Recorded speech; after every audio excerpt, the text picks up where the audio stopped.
Good evening and welcome to another live stream for Attlas Information. Tonight, we were inspired to broach a topic which,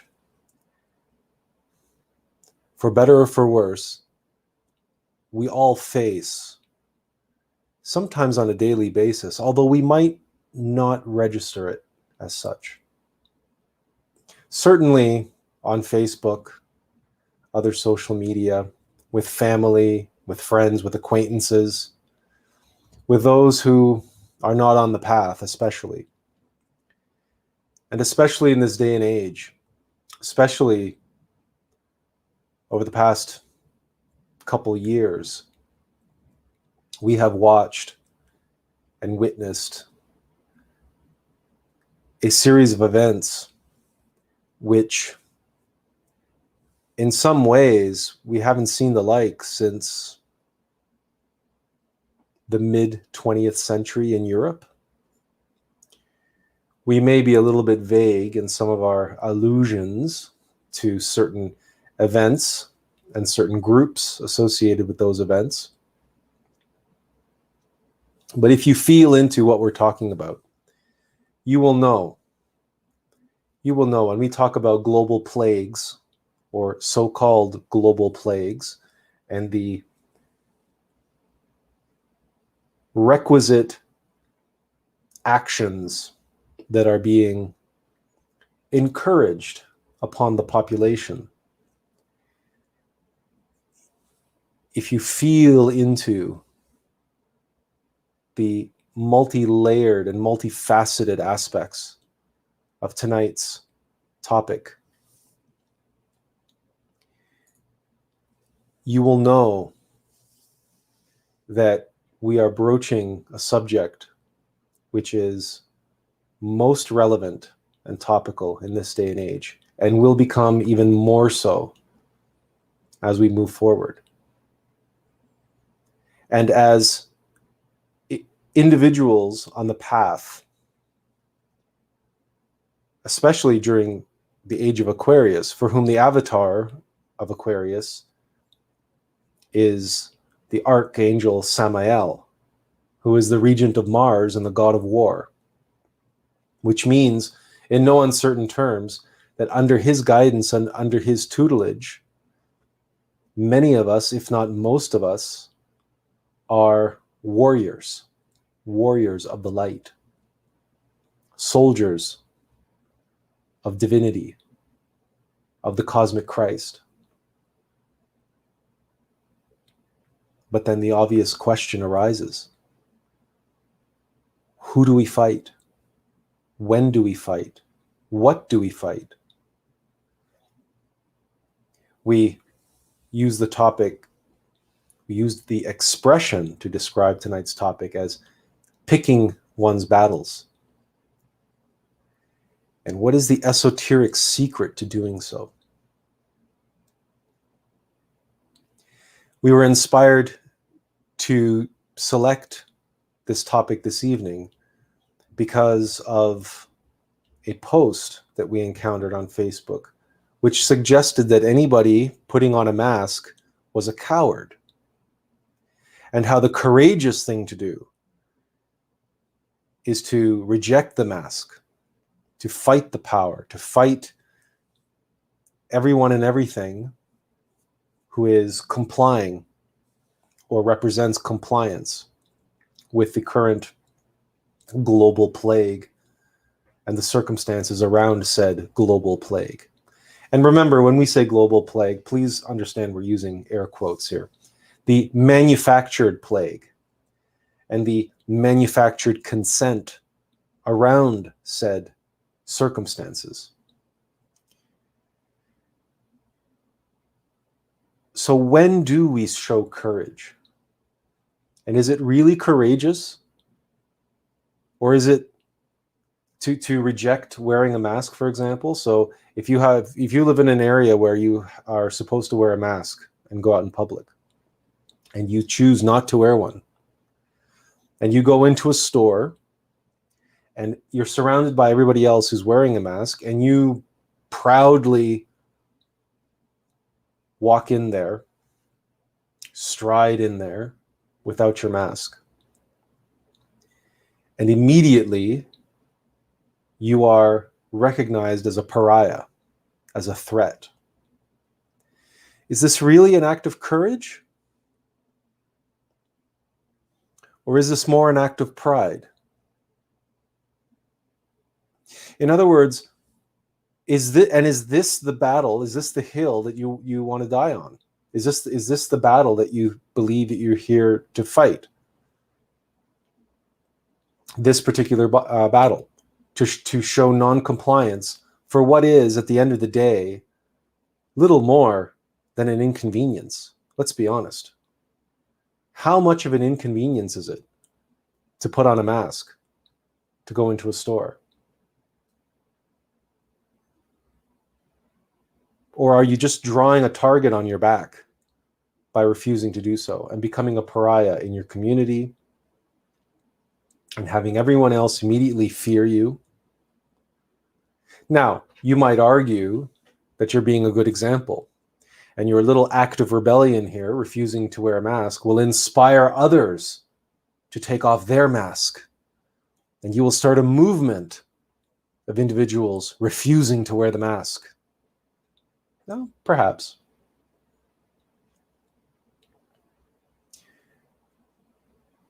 But is that really the fight that you're here to fight? And is that really the hill that you want to die on? That's the question that we all must ask ourselves. But there is precedent for us to consider. We alluded to events in the mid-20th century, which,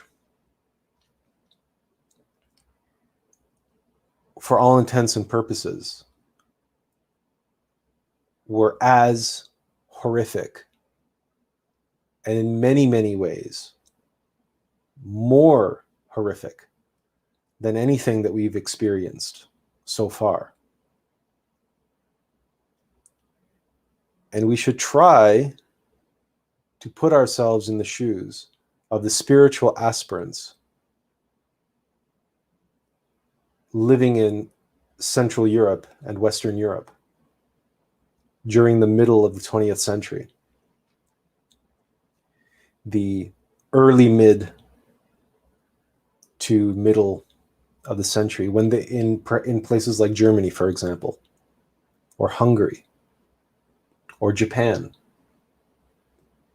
where they were, or Italy, indeed, where they were facing the rise of regimes calling themselves national socialists or outright fascists in the case of Italy. And in Japan, imperialists. And when the winds of change seem to all be blowing in one direction, pointing to an inevitability of war, and a world war at that, recognize many of the initiates and the aspirants were silent. They were not waging any revolutions that we know of against these regimes. They were not exhibiting non-compliance, to the best of our knowledge. Some of them may have been taken away to camps, may have been persecuted, may have been killed. But many of them lived through those events. And if we go back further in history, if we go back to the dawn of Christianity as we know it, and we look to the years of barbarism, the millennia of barbarism, known as the Dark Ages, which can stretch all the way back to the persecution of the Christians by the Romans.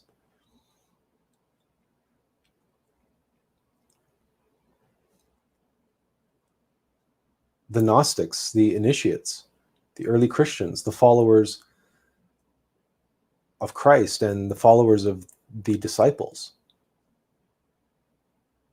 they went underground. Literally, they went underground. You can go to Rome, you can go to ruins, or you can go beneath the city of Rome itself today, into the catacombs, into the sewer system, into the underworld of Rome, as it were, and you will see fish carved over archways and doorways and cubicles and cubbies and little nooks and crannies, all beneath the city of Rome.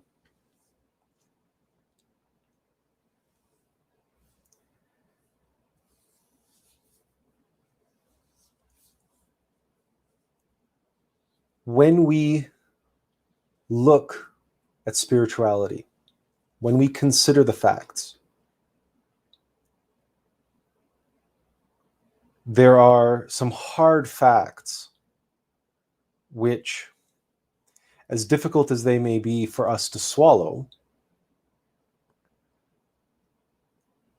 they will nourish us. They will fill us up.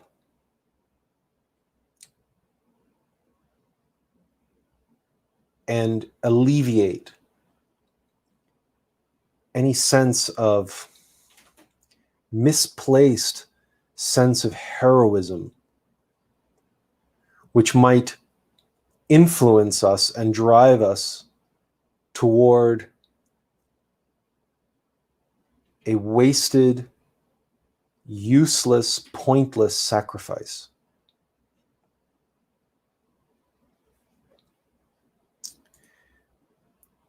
We always try to keep on top of your comments as you make them, though it might break up the flow of whatever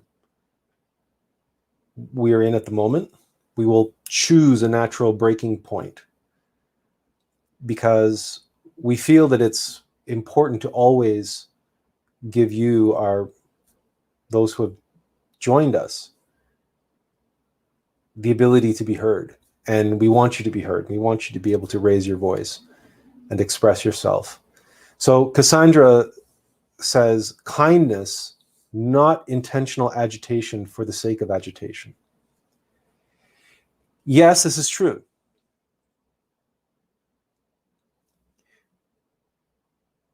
But it's a good question, though, right? What is the kind thing to do if people are suffering because of such and such mandate? Is it... So this is that question, right? Is that the battle that we are here to pick, that we are here to fight? But remember, the end result is what our choices and actions are judged on. That expression about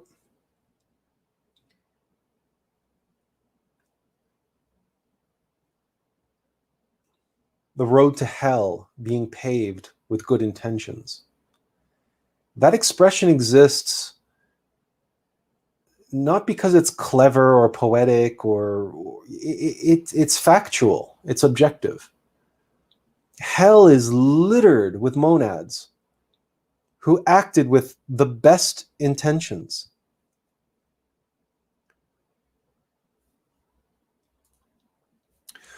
Well, welcome, Sean. We're happy to have you. We're pleased for you to join us live, and we hope that you can make the best of it. Feel free to, as you just did, chime in with a question or a comment as you feel the impulse to do so.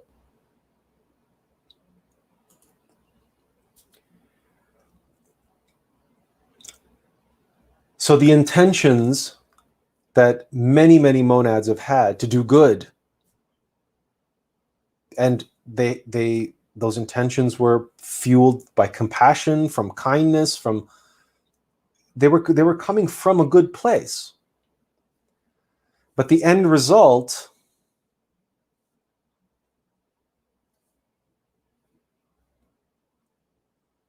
the law of karma, is cause and effect. The law of karma is not intention. Nowhere in the law, nowhere in the metaphysical or physical manifestation of cause and effect does intention come into play.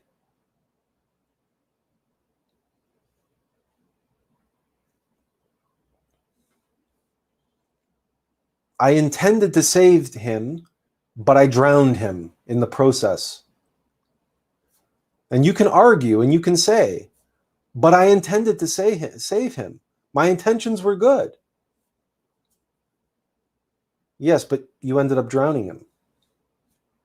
This is why even in the very crude and mundane version of law that society practices, there is something known as malpractice. And that is why physicians actually buy insurance against malpractice suits, because it is recognized, even in the Hippocratic Oath, that physicians make, that physicians take upon themselves to do no harm. To do no harm. We, as initiates, we on the path, we as warriors of the light, of the Christ, must take to heart those very same words. Do no harm.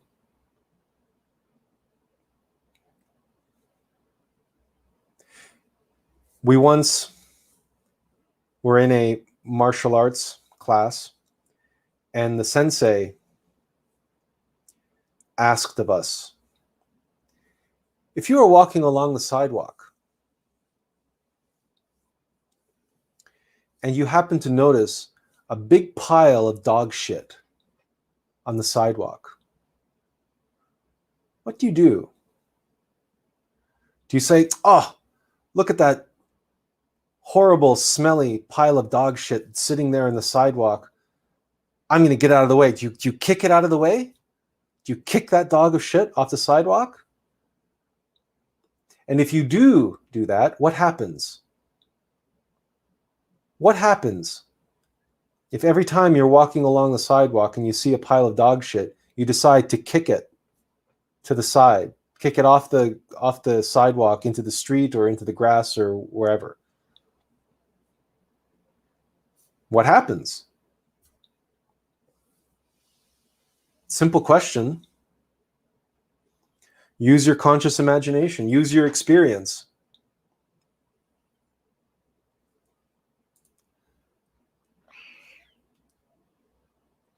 Correct, Andrew.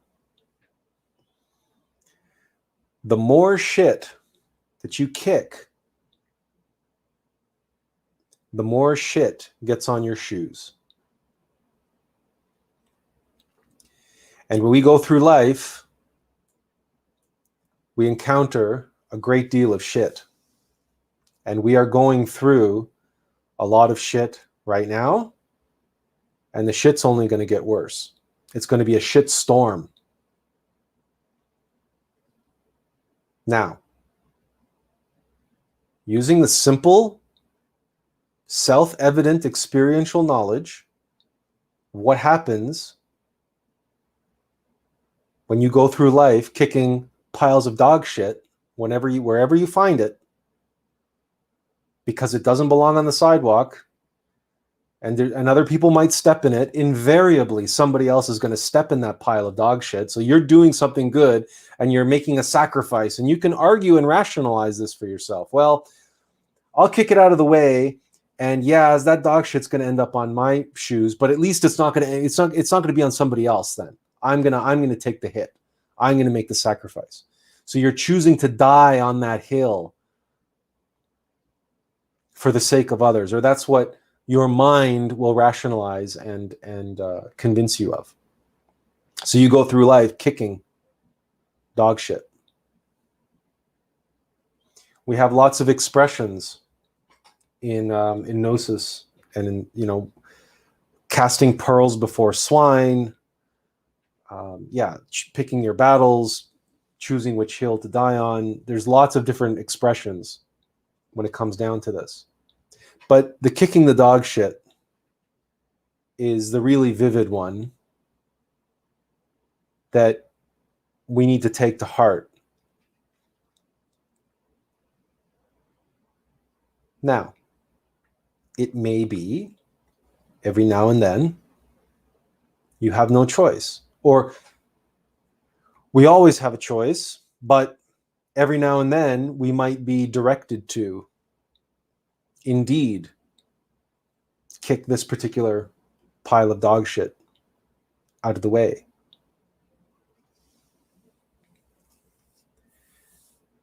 But we would argue that those occasions are few and far between.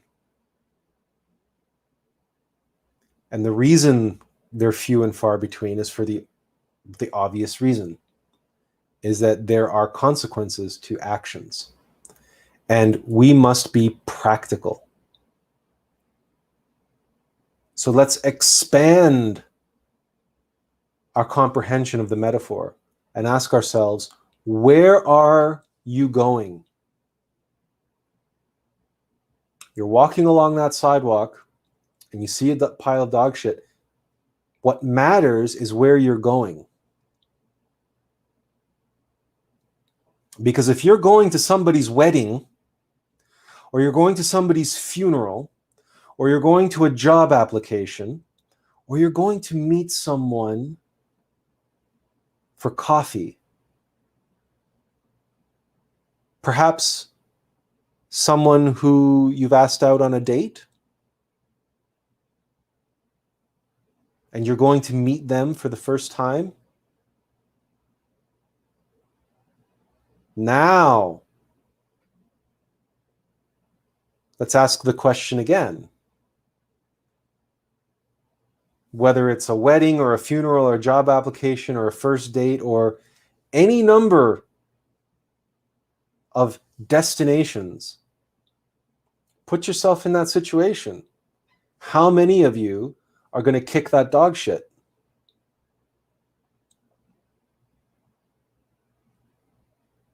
Things have changed dramatically, have they not? What offense are you willing to inflict upon countless others? What consequences are you willing to create just for the sake of upholding your self-righteousness in the moment, to say, that dog shit doesn't belong there, I'm going to do something about it?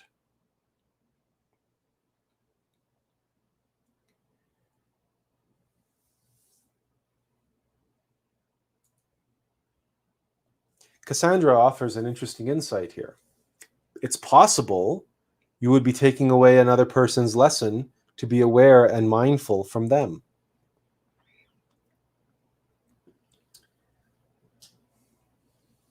Which, you're ahead of us, but again, this is another aspect of being mindful of consequences, cause and effect. You might have the good intention of preventing someone from stepping in that dog shit, but here Cassandra comes along and says, wait a minute, what if that's exactly what I needed to do? What if that's exactly what I need in my life, is a wake-up call, is a big steaming pile of dog shit to step in, to electroshock me out of my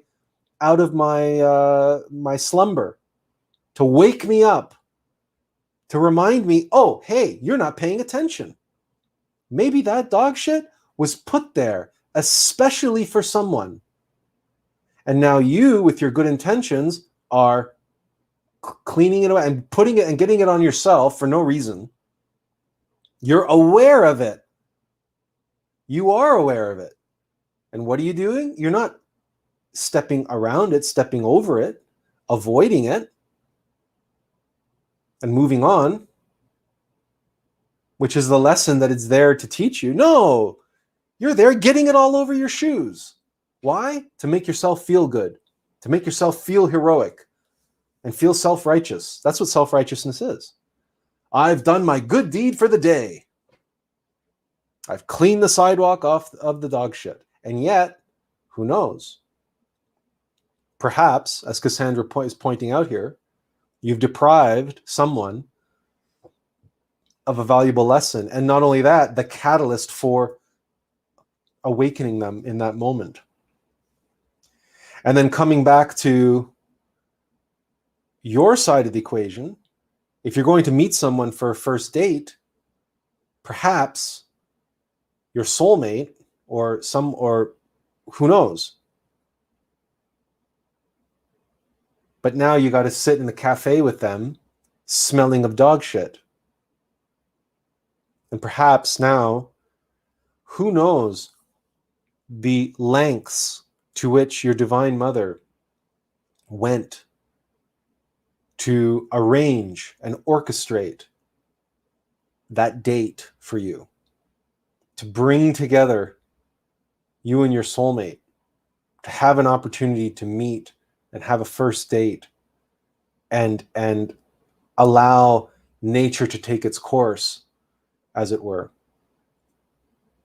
But now, out of self-righteousness,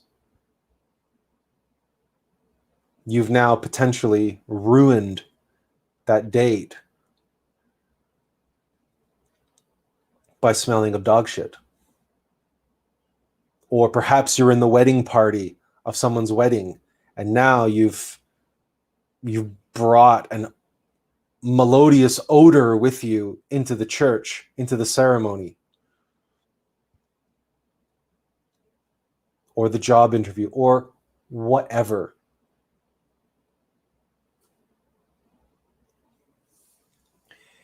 This facet of cause and effect, and to be able to comprehensively know the effects of our choices, holistically analyze, to be aware of multiple layers of the onion, or to use a different metaphor, the drop of pebble in the pond, to have a sense of the ripples expanding out from the impact all the way to the shores of that pond on all sides. Every action that we make has a ripple effect.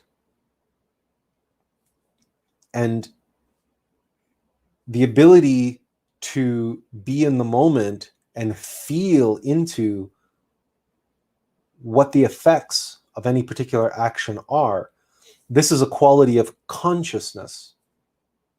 This is not an intellectual activity. Because you can't sit there staring at a pile of dog shit on the sidewalk saying, now if I kick this, this might happen and that might happen, but what about this and what about that? And you're not a supercomputer doing calculations in your brain trying to figure out all the permutations and computations. No, you simply feel into it. It's an intuitive knowing. This is a quality of consciousness. You intuitively know, you know what? I'm stepping over that and I'm moving on.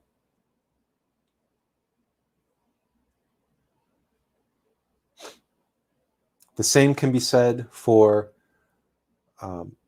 troublemakers that you see on the street, gangs or, groups of they used to call them hooligans. I don't know what they call them anymore.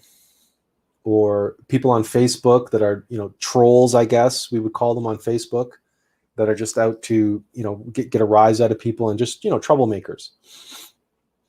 There's no particular reason to tangle with them. And again, it's about casting pearls before swine, right? Like, some people are just a lost cause.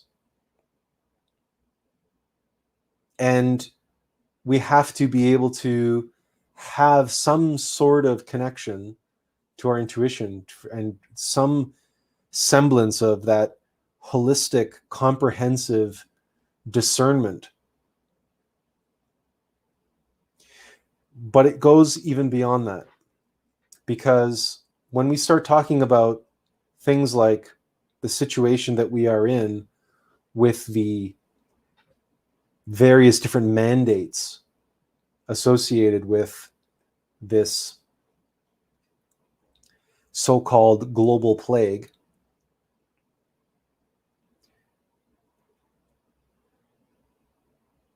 we have very serious consequences to consider, but also recognize what those circumstances and mandates are and who they are for and why they are. Because it is, as Cassandra pointed out, events in history, even so-called terrible events, tragic events, events where many, many people died. It's important to note that initiates participated in some of those events. Consider the case of Joan of Arc.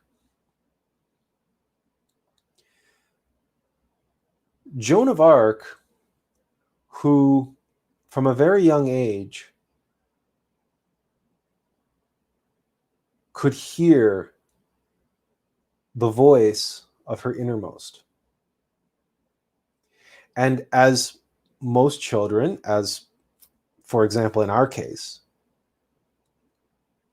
most children, especially if they are raised in a Catholic or Christian environment, we have no real way of interpreting that experience other than God is speaking to me. God is speaking to me. Because that is the truth. God is speaking to us through our innermost being, our innermost essence of the Christ, who is descended from God. So it's just the metaphysical physiognomy and the terminology that gets clarified as we grow older, as we begin looking into and studying the nature of esotericism. But practically speaking, it's not incorrect for a child to have that intuitive knowing that God is speaking to me. I can hear God. God speaks to me. And that's exactly what Joan of Arc said. And if you know about the history of Joan of Arc, you know that one of the things that she did is dress up as a boy and strap on armor and go into battle and lead men in battle to several victories, in fact. And then, yes, she was eventually exposed, and there was a great deal of drama around it, and then she was tried as a witch and burned at the stake. The details of her resurrection, but Joan of Arc was a Christified master.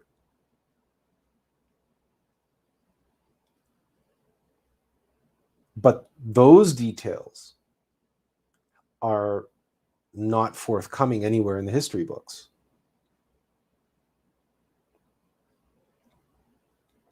And like many initiates, like many masters, she had to disguise herself.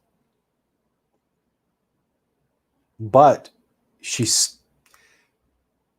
But in her case, she knew what battles she had to fight. She picked her battles carefully. Why? Because her innermost told her which battles to fight. Eventually, Joan of Arc was canonized, Saint Joan. She was canonized by the Catholic Church. Eventually, her martyrdom was acknowledged and she was made a saint. And to this day, there are many who pray to Saint Joan, Joan of Arc. And she is also a bit of a symbol for, well, certainly for feminism and the feminist movement, which does have its positive aspects. I mean, certainly the equality of women and the importance of the feminine force is something which is absolutely essential and has always been respected in esotericism and mystery schools. The supremacy of the divine feminine and the absolute importance of the divine feminine in our lives has always been emphasized in the mystery schools. The fact that it was sidelined in the major world religions to one degree or another, or was interpreted politically as having been sidelined, and also interpreted incorrectly as women being less spiritual or being evil or being temptresses, the Whore of Babylon, Eve in the garden, etc., etc. And the misinterpretation of that, and the relegation of women to as second-class citizens because of that, was a crime that really there was no excuse for. Having said that, look at all of the women whose paths, initiates, whose paths throughout history meant that they had to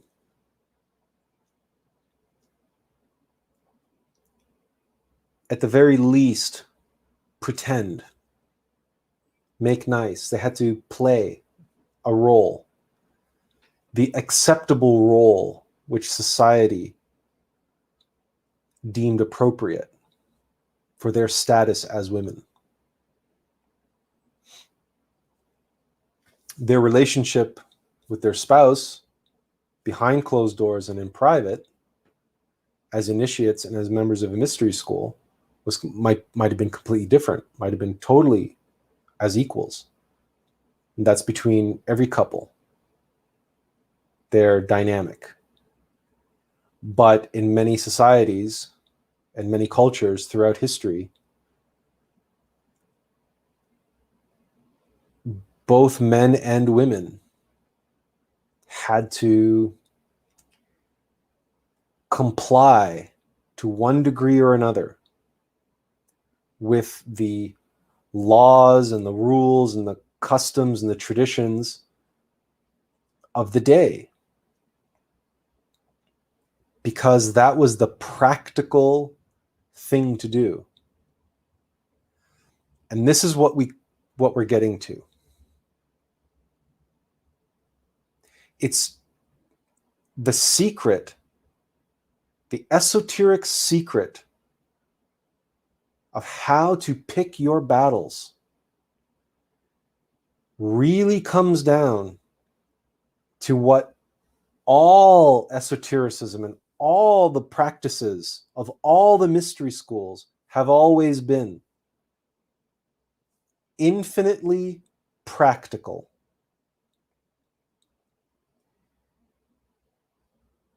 When one looks at the geopolitical circumstances of France and England and who was vying for the throne and what the consequences and what the fallout would have been from all of that, Joan of Arc had a purpose, had a mission to accomplish. And what she achieved was infinitely practical for herself and in the broader scheme of the unfoldment of history. Do we pretend to know exactly what that is? No, but that wasn't our mission.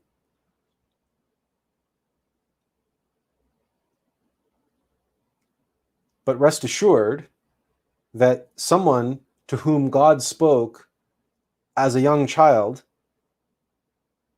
who dressed up as a boy so she could lead armies to victory, and then whom suffered and was martyred at the hands of religious zealots who painted her not only a heretic, but a witch, a sorceress, and then who arose a Christified master as a result. Rest assured that there was a practical purpose for her sacrifice and for her efforts. And that her masking her gender and pretending to be a boy, pretending to be a young man, was infinitely practical to accomplish the mission, the destiny for which she was born, for which she incarnated.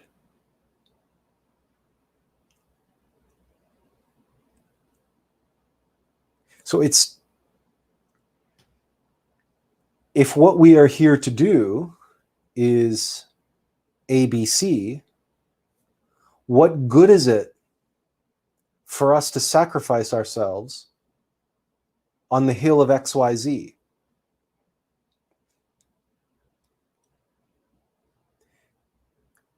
Again, on the simple aspect of infinite practicality,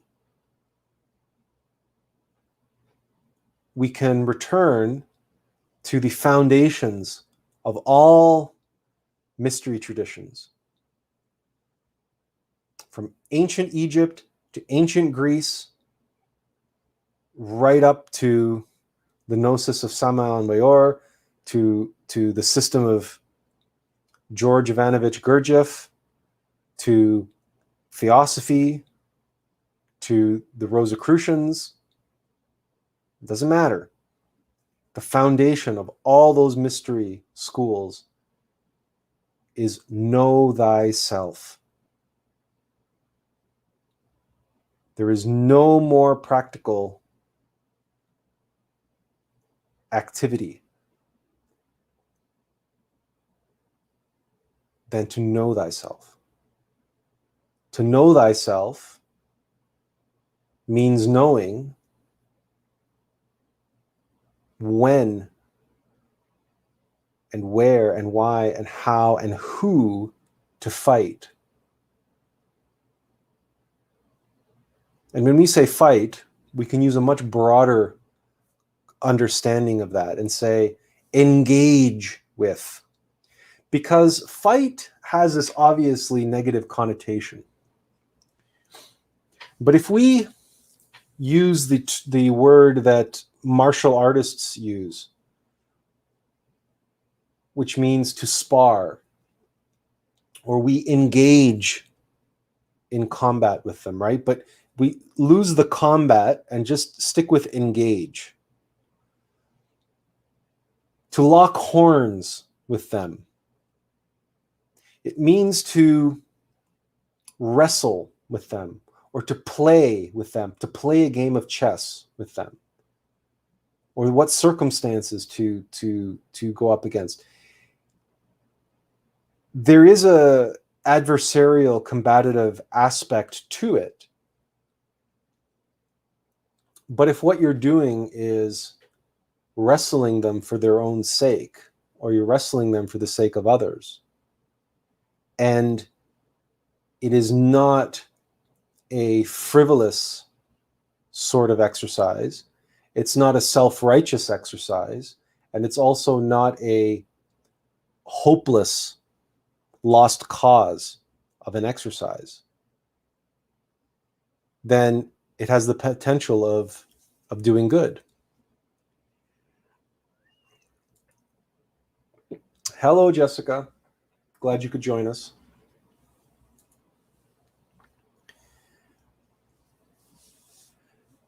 So we come back to this question then and say, well then, okay, so then what's the secret, right? How do you know when to pick how do you know to pick your battles? How do you know what's the secret? And we said, well, know yourself.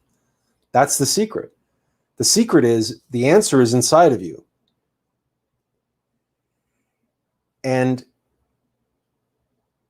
But in the moment, unless you already have that very strong connection, unless you have that ability to receive that information, then the next best option available to you as a guide is be practical,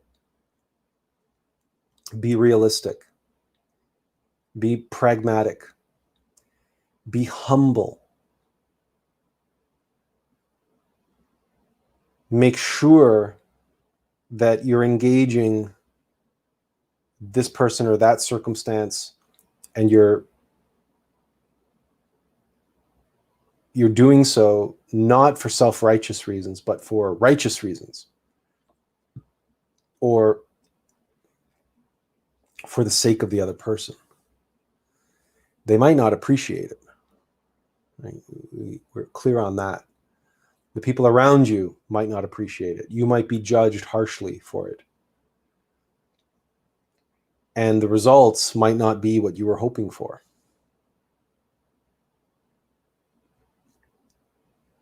So you have to be aware of that as well. That picking your battles is not some arbitrary or frivolous choice. But it also doesn't mean that we shy away from battles, that we shy away from a fight, or that we're always avoiding fight, because then we risk falling into the erroneous philosophy of Gandhi. Right? Gandhi, who preached non-violence, that you must avoid violence at all costs, and avoid conflict and avoid violence at all costs. Well, as it turns out, that philosophy ended up in the hands of all of the social activists of the 60s, and they came up with a whole bunch of ways of civil disobedience and non-violent, civil disobedience, and peaceful protest, and all sorts of other ways. And then all the striking, and the union striking, and all sorts of non-violent methods of coercion and passive aggression, which now has evolved into what the SJWs and the neo-Marxists and the postmodernist, post-structuralist and identity politic crowd use gaslighting and all of their passive-aggressive, toxic, cancel culture, these very, very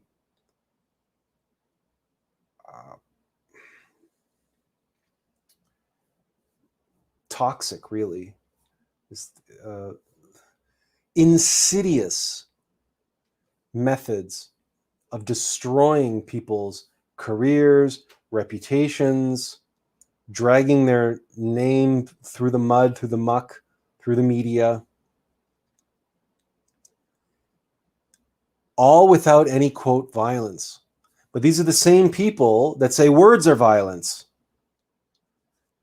So they are policing language and dismantling language and dismantling discourse and dismantling the ability for objective discourse on the basis of, well, because the truth hurts. So anytime they hear the truth, they're able to label it as violence. Because anytime they're offended by something, like, for example, when they hear the objective truth about something, then they can claim that's hate speech. And they can now stifle any discussion of objective truth because they can brand it as being as violence. Language is violence. And then they can turn right around and use cancel culture, this passive-aggressive toxicity, to essentially strip people of their rank, reputation, ability to earn a living, etc. Oh no, but that's not violent. That's not aggressive. That's not hurtful or spiteful. But speaking the truth is hurtful and spiteful. All of this comes out of Gandhi's philosophy, his dogma of nonviolence. Because Gandhi's revolution in India was no less aggressive. It was just passive aggressive. It wasn't physically violent against the British, but it was no less violent, but it was coaxing the violence out of the British and then making of the Indians the sacrificial lambs, and then holding them up high on altars to the gods. Behold our victimhood.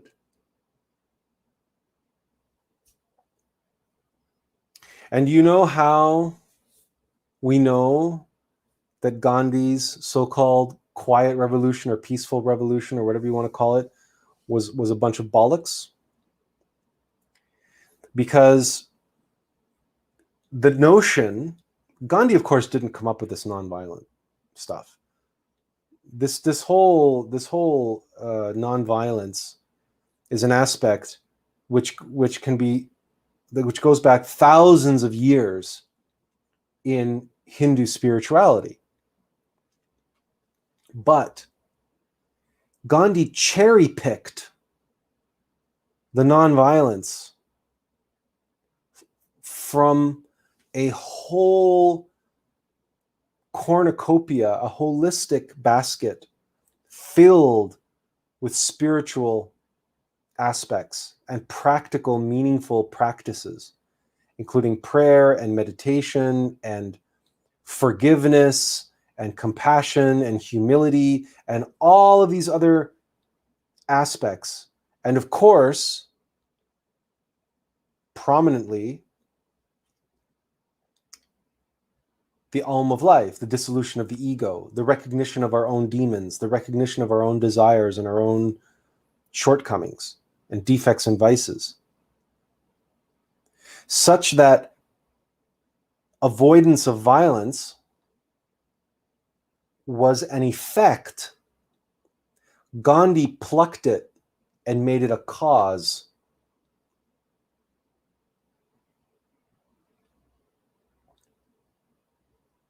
What ancient Hinduism, in its original mystical form, in its Gnostic form, was expressing and explaining how when confronting someone, engaging with someone, you would come from a place of compassion, you come from a place of brotherly love, sisterly love. We are all one. So I'm not going to engage with you with the desire to defeat you. I'm going to engage with you with the longing to help you see the light and become and be who you can be. It's a better version of yourself, which is yourself, to be yourself, to be or not to be. I'm going to engage with you. If you're not being, I'm going to engage with you in such a way that you are able to be. And part of the process of this Hindu philosophy, which is thousands of years old, is to avoid conflict, to avoid violence, so that you can engage with your enemy, and in the end, you become friends.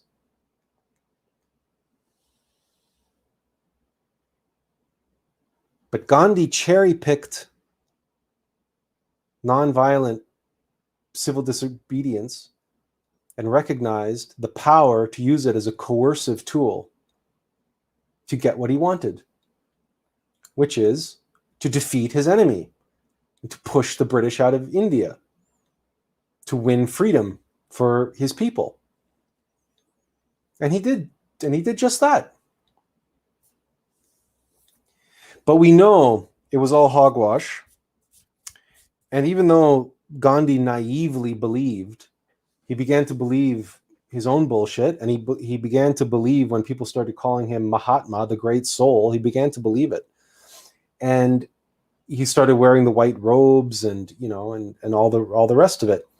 But then when the British finally left, what happened? India immediately degenerated into civil war. So all of the beautiful brotherly love, all of the compassion, all of the humility, all of everything that Gandhi left on the cutting room floor was missing between Hindu and Muslim. So that after the British left, there were no checks and balances anymore. And now the Hindus and the Muslims turned against each other. Because all that pent up anger and frustration, which had fueled their passive aggression and their passive aggressive strategy that was able to force the British out of India, because they were forced out of India. If you've ever dealt with a passive aggressive person or a toxic narcissist, you know that there's nothing more aggressive, that there is nothing more hateful and spiteful and angry than the passive aggressive toxic individual. And you might want to punch them in the face, but you know you can't do that, because if you did, they're going to have you arrested on assault charges. And you're going to stand in front of a judge and you're going to say, yeah, but you have to understand, judge, that I suffered 6 months of this passive aggressive toxic behavior. And I finally just had to put an end to it. I just had to shut this person up. And the judge isn't going to say, I'm sorry, but that's not how the law works. And that's how the British were in India. You can't win against a passive aggressive, self-righteous, narcissistic individual who's using that tactic, who's using the victim mentality and using gaslighting and making you into the villain. There's nothing you can do. You can't appeal to their compassion. You can't appeal to their higher self, and you can't punch them. You can't physically fight them, because then you will be the villain they're making you out to be. But you can't appeal to their higher self because they have no desire for compromise. They have no capacity for compromise. They're going to win the only way they know how, by playing the victim and making you the villain.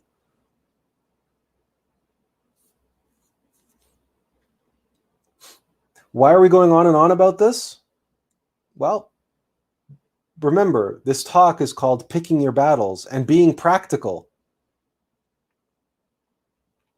And the world that we live in today, and who's running the world, and what are the forces, and what are their tactics that they're using.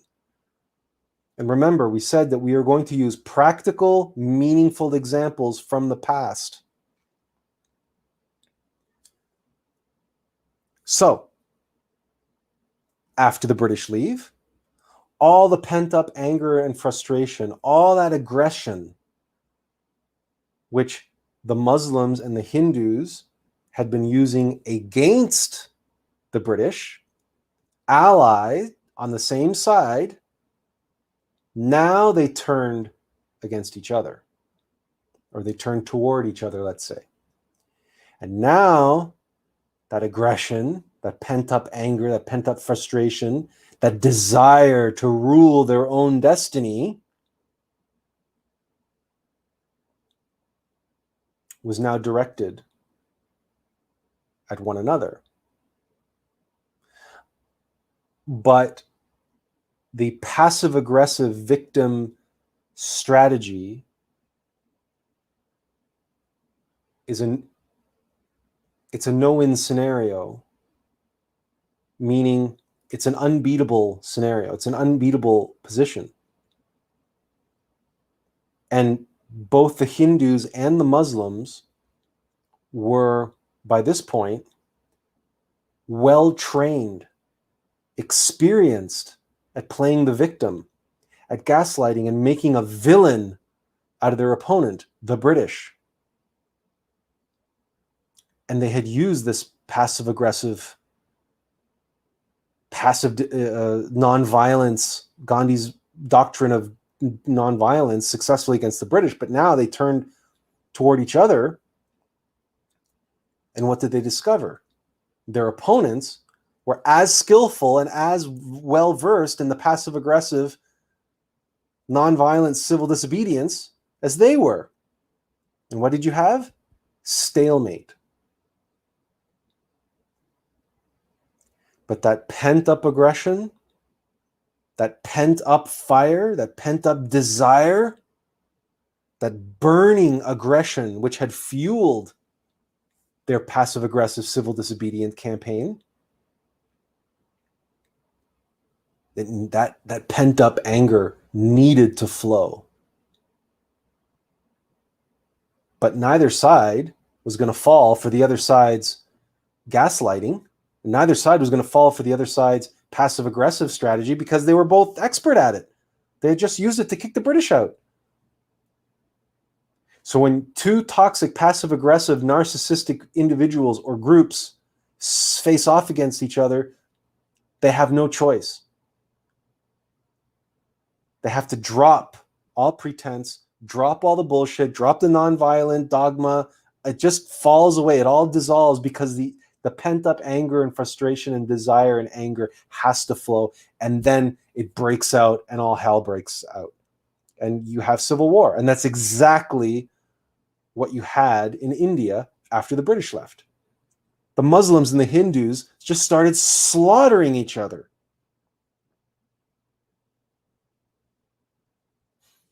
For years, they had been holding it back. And they had been using this very clever passive-aggressive strategy.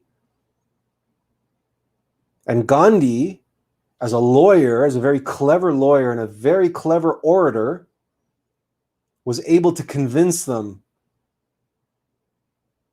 to use his strategy and his dogma to channel that anger and frustration through this very clever passive-aggressive strategy to make the British look like they were the villains. And it worked.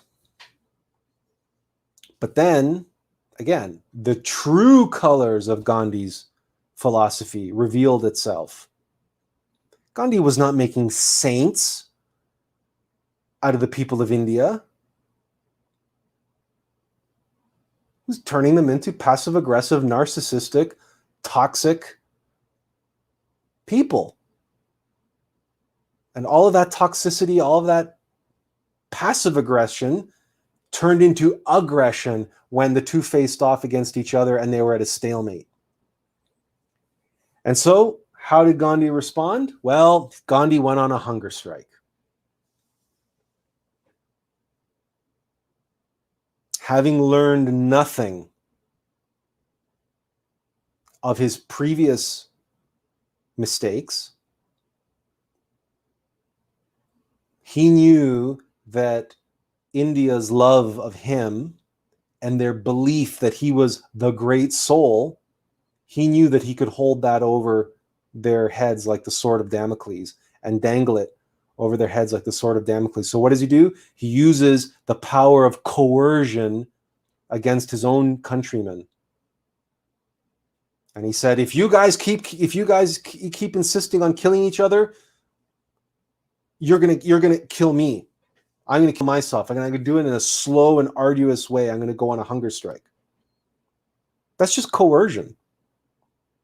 And now he used guilt and fear and shame to control the people of India, to control the masses, believing somehow that if he can just keep people from being violent, then all the problems go away. But they don't go away. Clearly, they don't go away. Because I don't know if you know this, but if you look at a map, there is no unified India anymore as it was during Gandhi's day, during the British's occupation of India. There is now a prominently Hindu India and a prominently Muslim Pakistan. That was the end result of Gandhi liberating India from Britain, was civil war and a splintering of the nation into two, and a mass migration of Hindus and Muslims, and the beautiful altruistic partnership, friendship between Muslim and Hindu that Gandhi envisioned for his nation once the British left. That was all a fantasy in his mind.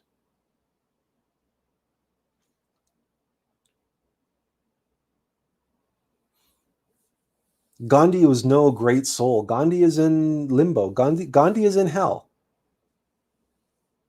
Gandhi is not a saint.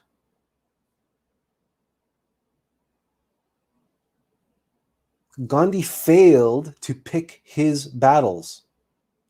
And his legacy, although many will argue his legacy achieved great things in terms of the social movements and the social change of the 60s in America, let's say, and that nonviolent civil disobedience is this great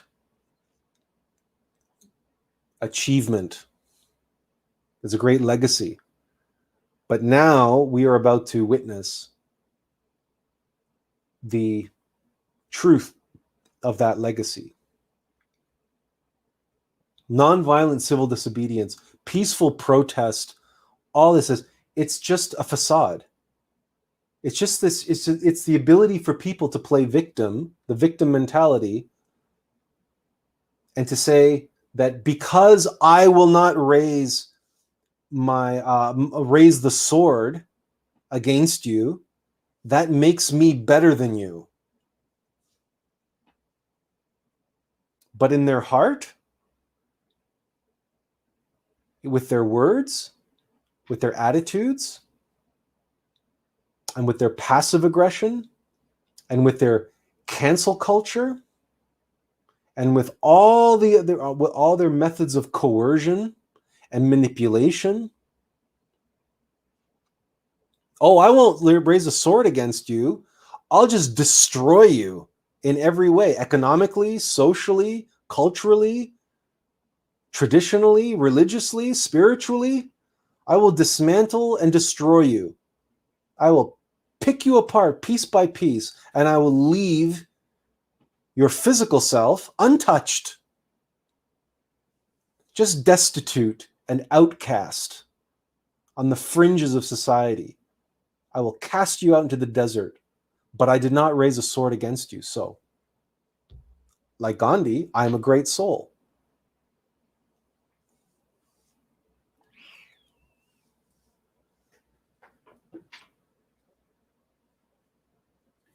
We have to be practical, and we have to comprehend that the foundation of reality, of physical reality, the foundation of physical reality is metaphysical.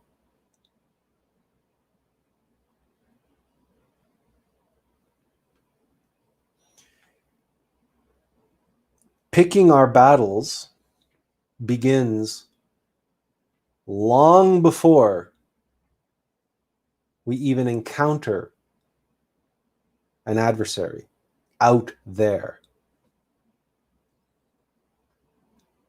Our thoughts towards them, our feelings towards them, our attitude towards them, our wishes for them.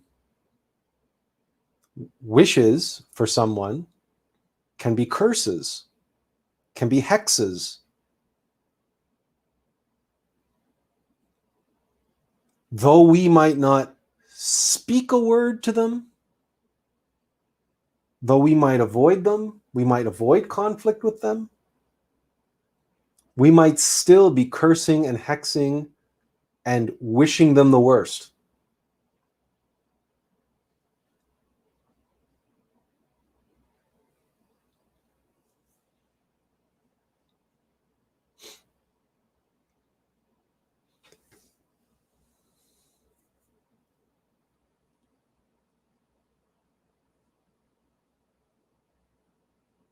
You may have heard the expression, we've shared a few expressions this evening. You may have heard the expression, killing someone with kindness.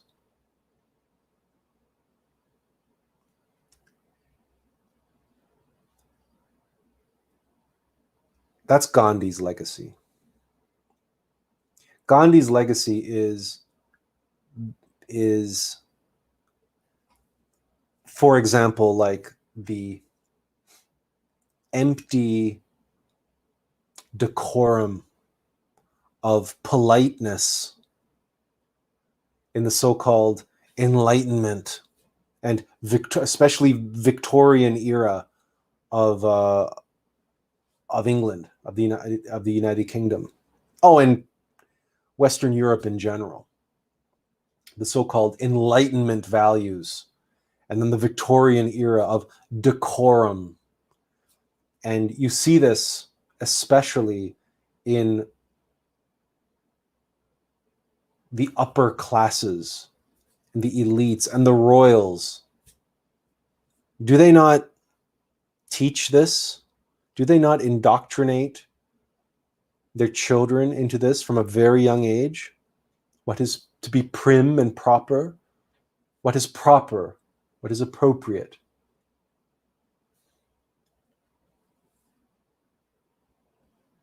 And communicative skills. All of those fraternities at all of those Ivy League schools, Princeton, Harvard, Yale, those fraternities are public speaking guilds. They are where the well-to-do, the children of the well-to-do, let's be clear, the children of the well-to-do, that's where they go to learn how to communicate, how to cast spells over the masses and over each other. Black magic, if you're not aware, is little more than psychological manipulation. If you really want to know what black magic is, that's what black magic is. The ability to engage and manipulate and coerce and convince in their mind, not to help them awaken and enlighten. That's black magic is not interested in that. The people who go to Harvard and Yale aren't interested in that. What they're interested in is winning. What they're interested in is gaining for themselves. And so,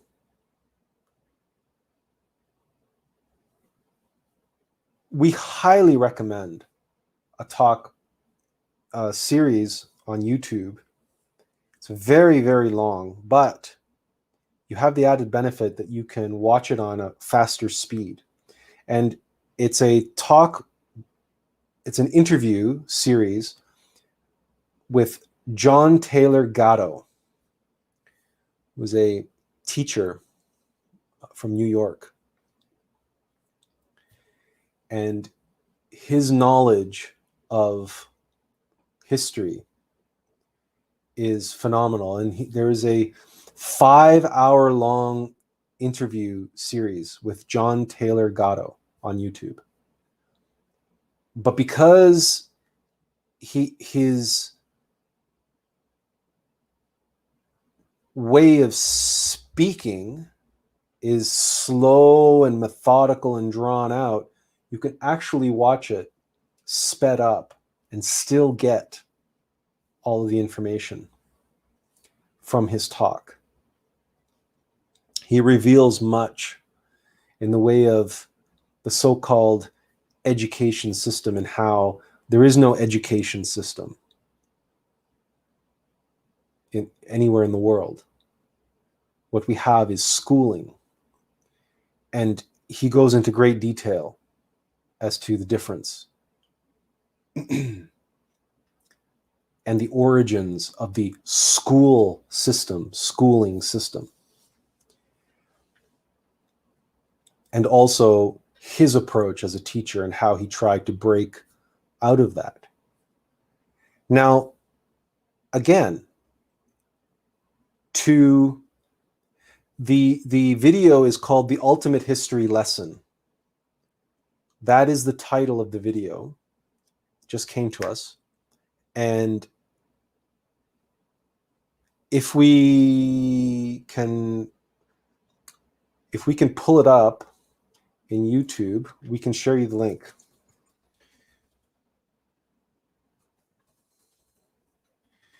Ultimate History Lesson, John Taylor Gatto. Now, why are we sharing this with you? Because again, we promised you practical examples.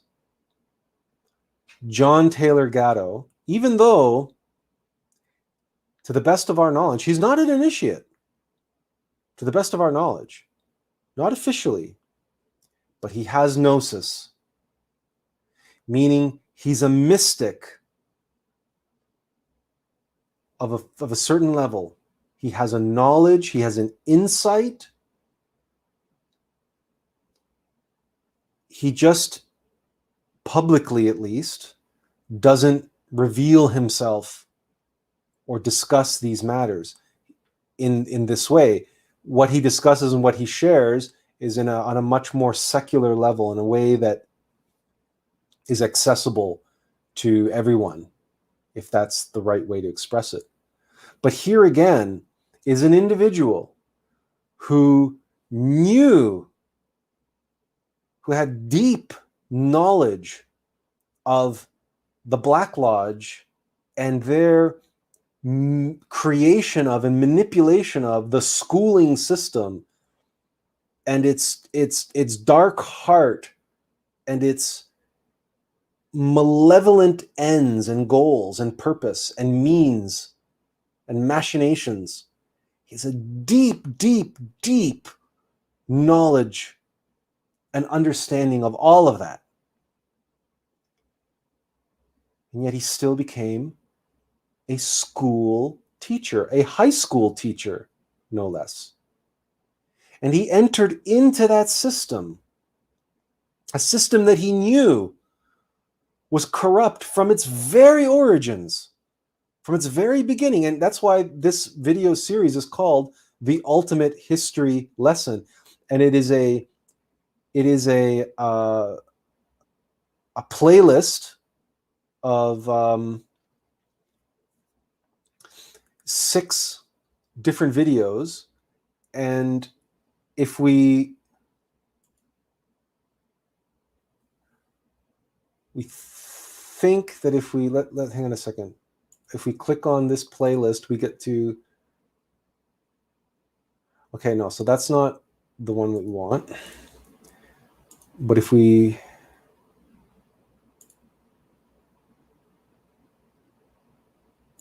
okay, all right, this is it. So here's the full playlist of all 6 videos.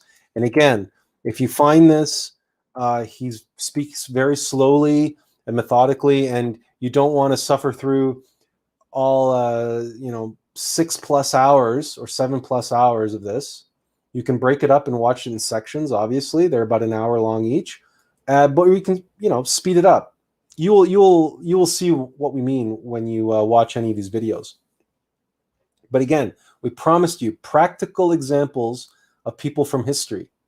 So here is someone who is deeply, intimately knowledgeable of just how corrupt the schooling system is, and how it's in the hands and was designed from the ground up by the Black Lodge. And yet he becomes a teacher. He enters into it. Talk about picking your battles.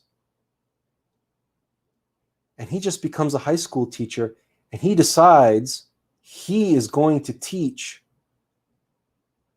with truth, with light. He's going to give his students self-evident experiential knowledge.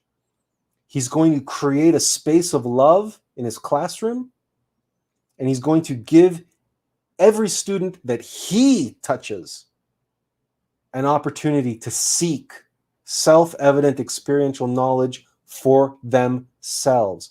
And he uses every great figure from American history and from world history that he is aware of, who were initiates, who did use pure science, who did use experimentation, who did rely on their own personal experience to achieve their personal knowledge of the world and to achieve their levels of success. He uses them as the role models and as the real world case studies to inform his methodology as a teacher, as an instructor, as a master of education, because that's what John Taylor Gatto is.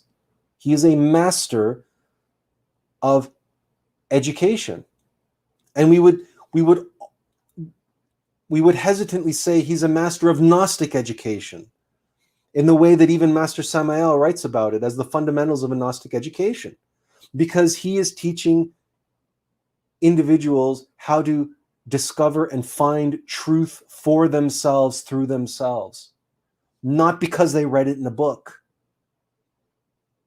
but through their own experience, and to inform their experience with the experience of others, with the case studies of others, with the real world examples that others offer, their success. And he goes into the lion's den. He goes into the corrupt system. He chooses to be a part of it, and then carves out a tiny little niche for himself within that huge corrupt system. And in that tiny little niche in his classroom, and to a slightly greater degree in his school, he is able to change the lives of countless students. And he wins numerous awards, Teacher of the Year. And his students never forget him, and they praise him, and he has all these accolades, and he becomes famous, especially in the United States. He's now a highly regarded and desired speaker on the topics of education. He is an expert. He's a master. He's a master of teaching. He's a master of education.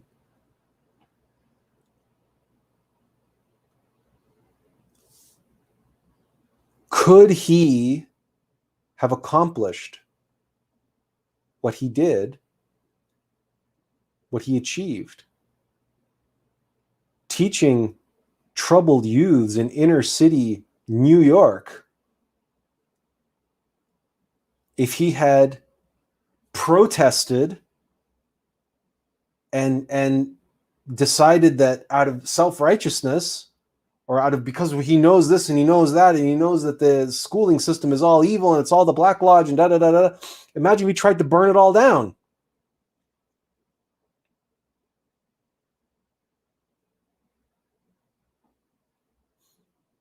Would he have changed the lives of countless students who came through his little niche, his little space of love?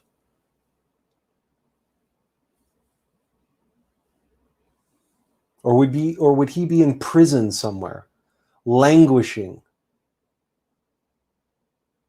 potential wasted, countless lives untouched, unchanged, unaltered, uninspired lives, now fallen victim to the very system that he was determined that he was going to burn down and burn to the ground?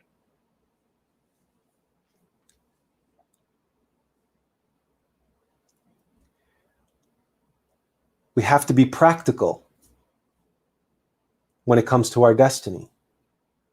We have to be practical. And even in terms of cause and effect, even in business, even in entrepreneurship, they know this. We can learn, we can gain self-evident experiential knowledge from anywhere. There's no restrictions. There's nothing to say that the only truth are written in books, written by gurus and avatars and masters, or that's only scripture, or it's only mythology, or it has to be inscribed on the side of a temple in ancient Egypt. No. The living, breathing word of God is written all around us and within us if we have but the eyes to see and the ears to hear it. So here's an example. Even in business, they have a concept called opportunity cost.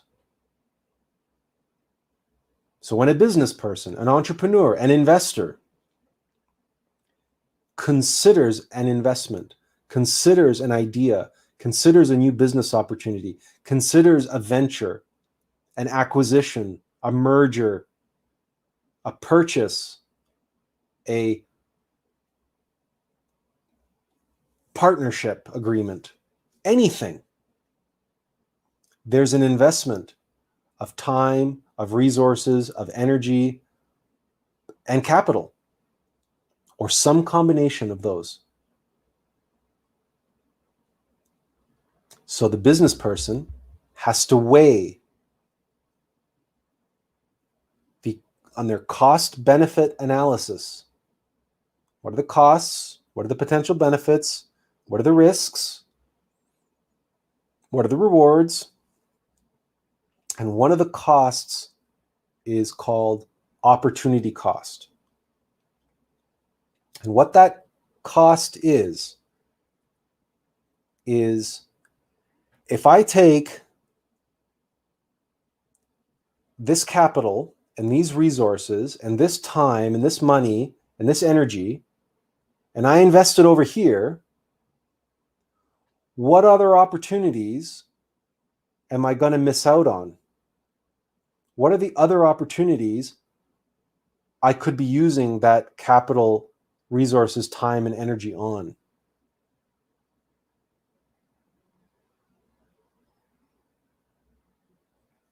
Remember what we said about kicking the pile of shit on the sidewalk. Where are you going? Is it appropriate for you to arrive at your destination with shit all over your shoes? That's your opportunity cost.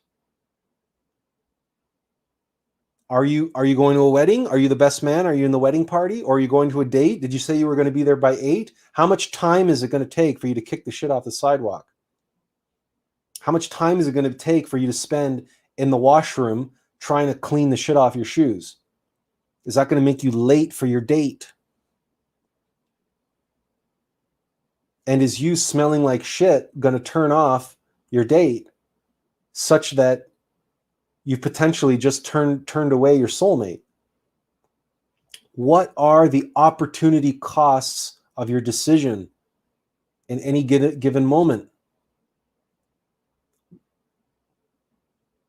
What are you sabotaging because in this moment you see some injustice, and by God, you're going to speak the truth, and you're going to stand up with courage, and you're going to be a warrior, and you're going to fight the good fight, and you're going to bring down the hammer,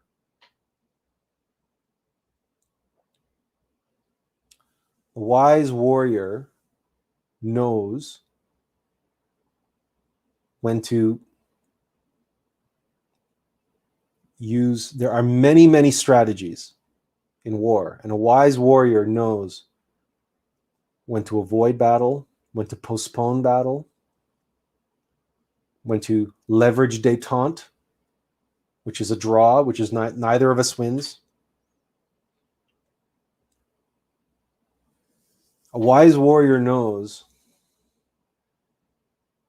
that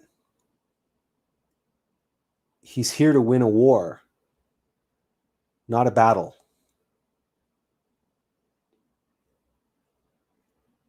No matter who we are, we all have some kind of destiny, some kind of purpose. And if we act in the moment because we believe we're being righteous, we believe we're being courageous, we believe we're being virtuous, and we're picking the wrong battles, we're choosing the wrong hills to die on, that destiny, that purpose for being here is the opportunity cost that is lost. That is a cost. And what kind of cost is it from the spiritual metaphysical perspective? It's karma. Yes, it's karma. This is why intention, right? You can't put intention on a scale and hope that it's going to balance out or outweigh a lifetime worth of opportunity cost lost because you had the good intentions of kicking the shit off the sidewalk so nobody else steps in it. But if as a result of that, you turned off your soulmate, who was the one person in this lifetime who was going to practice white tantra with you, who was going to be your soulmate, who was going to be your partner in achieving this incredible destiny of yours. But because your intention in that moment was to prevent somebody from stepping in this pile of shit that was pissing you off, that's in the middle of the sidewalk, so you kicked it off, and you felt good about yourself, and you felt self-righteous about it, and you went all haughty, smelling like shit to your date, and in that one act of self-righteousness, you ended up sabotaging a lifetime mission. Your purpose for being gets lost because of that. The karma which you will pay is for that which you did not do that you were meant to do. Because that destiny gets put on the scales. It gets calculated.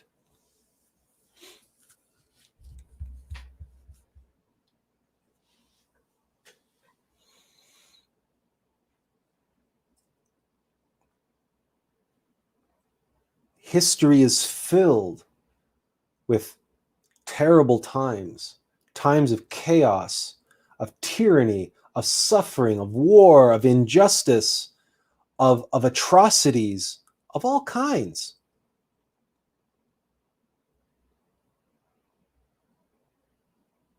And history is filled with initiates and adepts and masters, alive and following their destiny, regardless of how the world appeared to be crumbling around them, or how, regardless of the madness which appeared to be all around them. We can look at Sir Francis Bacon, who wrote the King James Bible, and he wrote the plays of Shakespeare. If you choose to adhere to that version of events. Sir Francis Bacon, who had the ear of kings,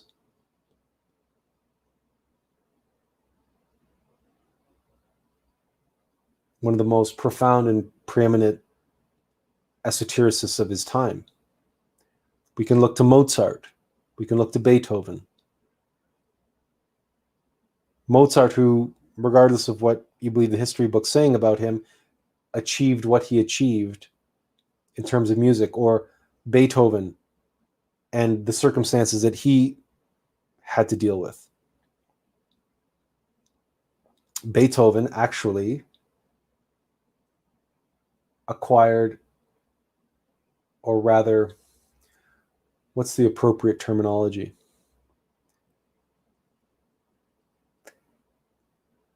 Beethoven received the patronage of the Esterházy family of the Austro-Hungarian Empire.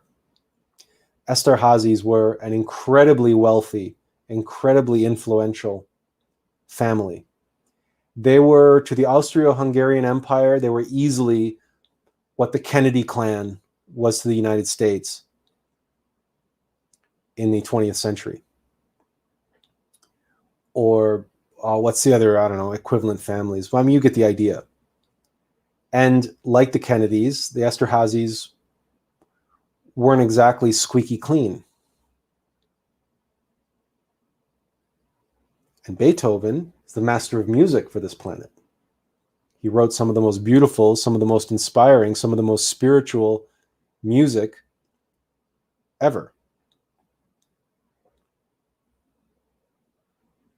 And he was able to do so because he received the patronage of the Esterházy family, who were not exactly squeaky clean. How does one square that? Well, one squares it this way.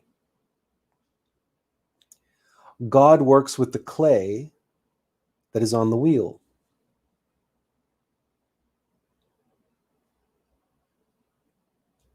The great potter works with the clay that was thrown on the wheel. He doesn't say, no, that clay is not good enough for me. I want different clay. I want better clay. That clay is too red or too wet or too dry or too crumbly or too whatever. Too coarse, too fine. No.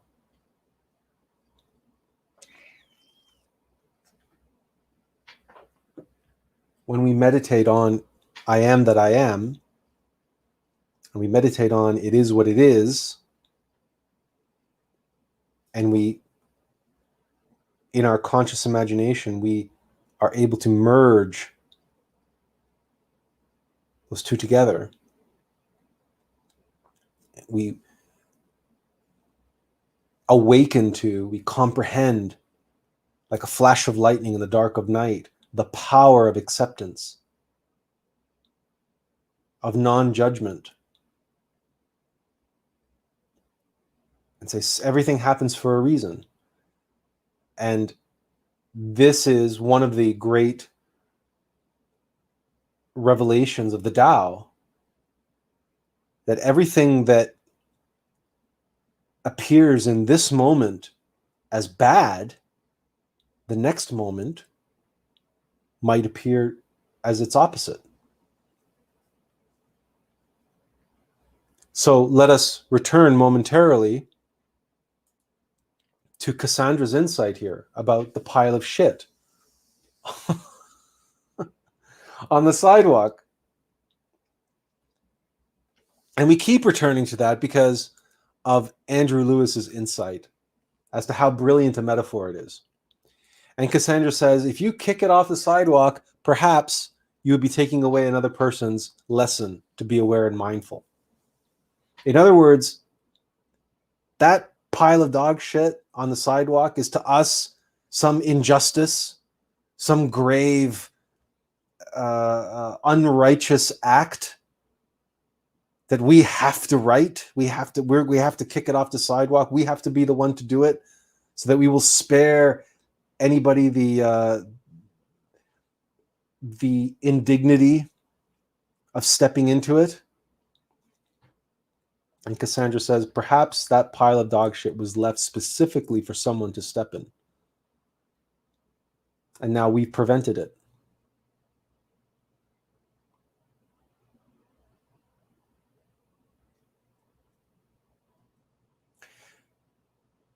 So when we look to things like masks, and we are accused of being cowards because we choose to comply with that inconvenience, and it is just an inconvenience.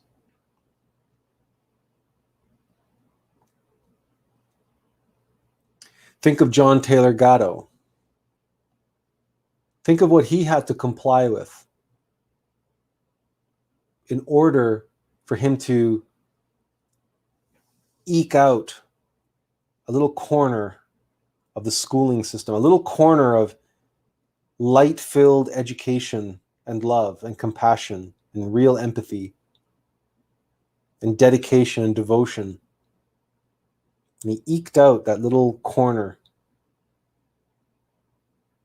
in the big monolithic monstrosity of the schooling system.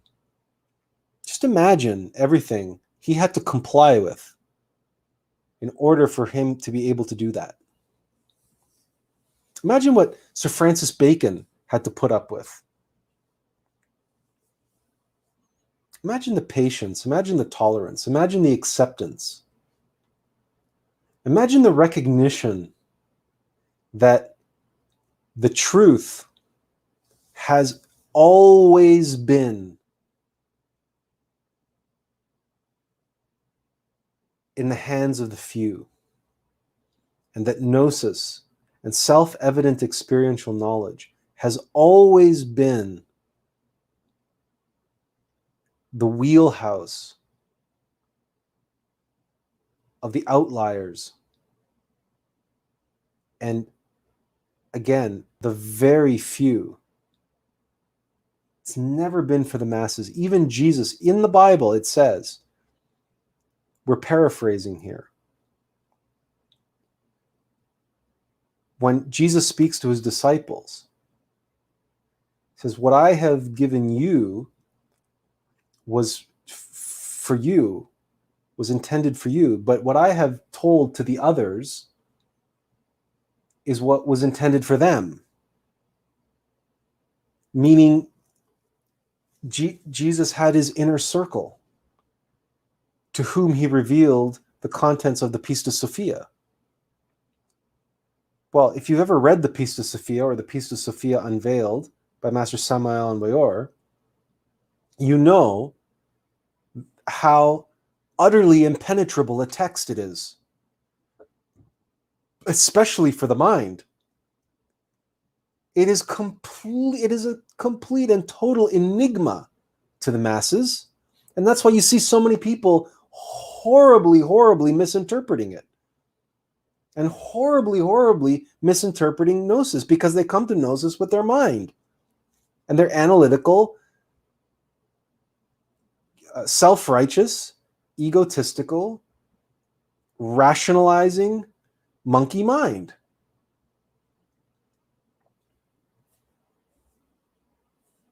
It's the same thing that they use to evaluate and pick their battles with. How well do you think they do? They do as well as Gandhi.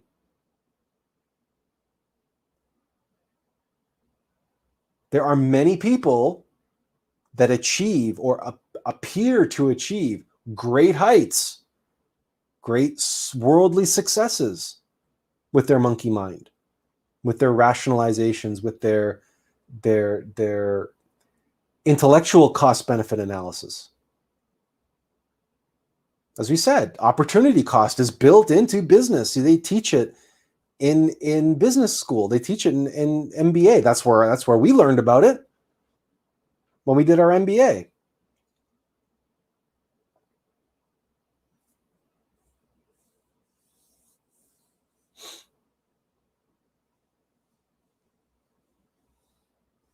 But worldly success is not what those of us on the path will be judged on.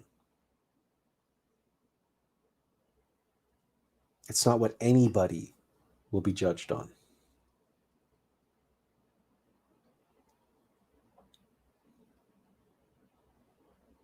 And in as far as that goes, we must be infinitely practical.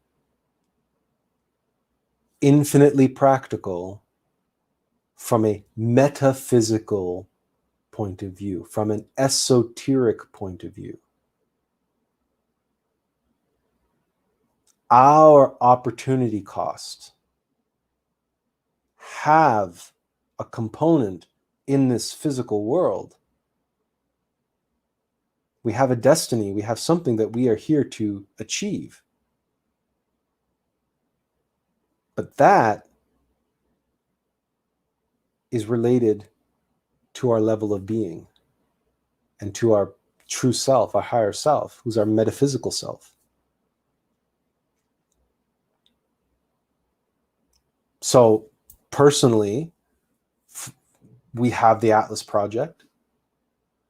We have a great deal of things that we need to accomplish. And we know that we cannot do it alone. And we know that we may have to recruit allies from business, from politics, from who knows where, and who knows when, and who knows how.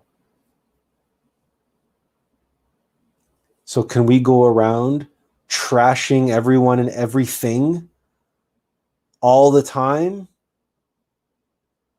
just because?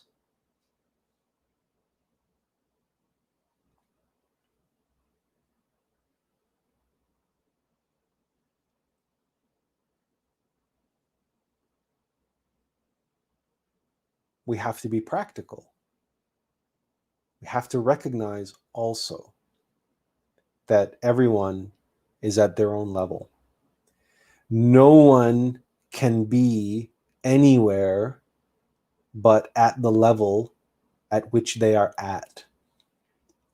So this is where compassion comes into the picture. Patience and tolerance and acceptance are all aspects and manifestations of compassion.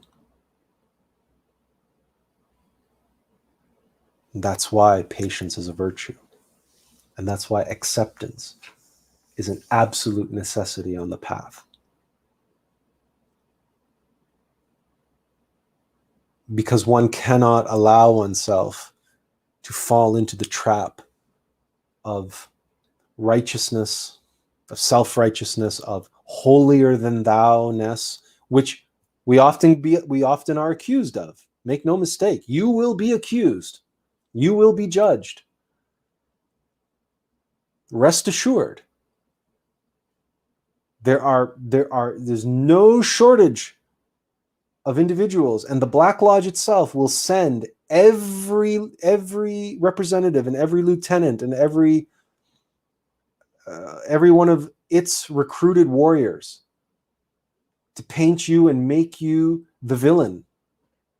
And we live in a world that specializes in this now. It's being taught in universities. They're being indoctrinated into this in elementary school, in high school, in college, how to be a victim, how to be masters of Gandhi-like coercion and manipulation. We're only waiting for masses of students to start going on hunger strike. Well, of course they won't do that because that's too difficult, and that challenges their desire for comfort and security. So perhaps we won't be seeing that. But that's because those delicate snowflakes have lived their entire life without having to suffer a minute, and so they don't know what that's like, and there's nothing they fear more than discomfort. So perhaps we won't be seeing that. But you get the idea.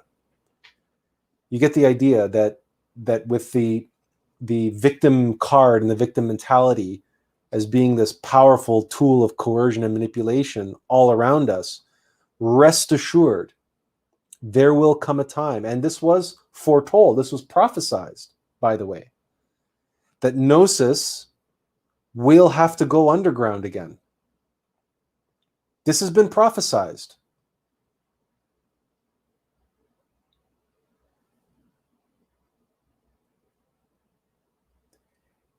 And when that time comes, all of us will be in the same boat, in the same shoes that Gnostics were in for millennia, since the Christians started being persecuted in Rome. And frankly, prior to that.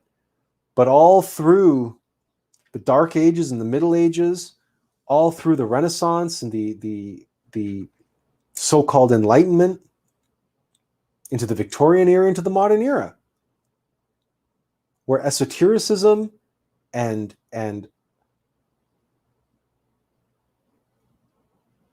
occultism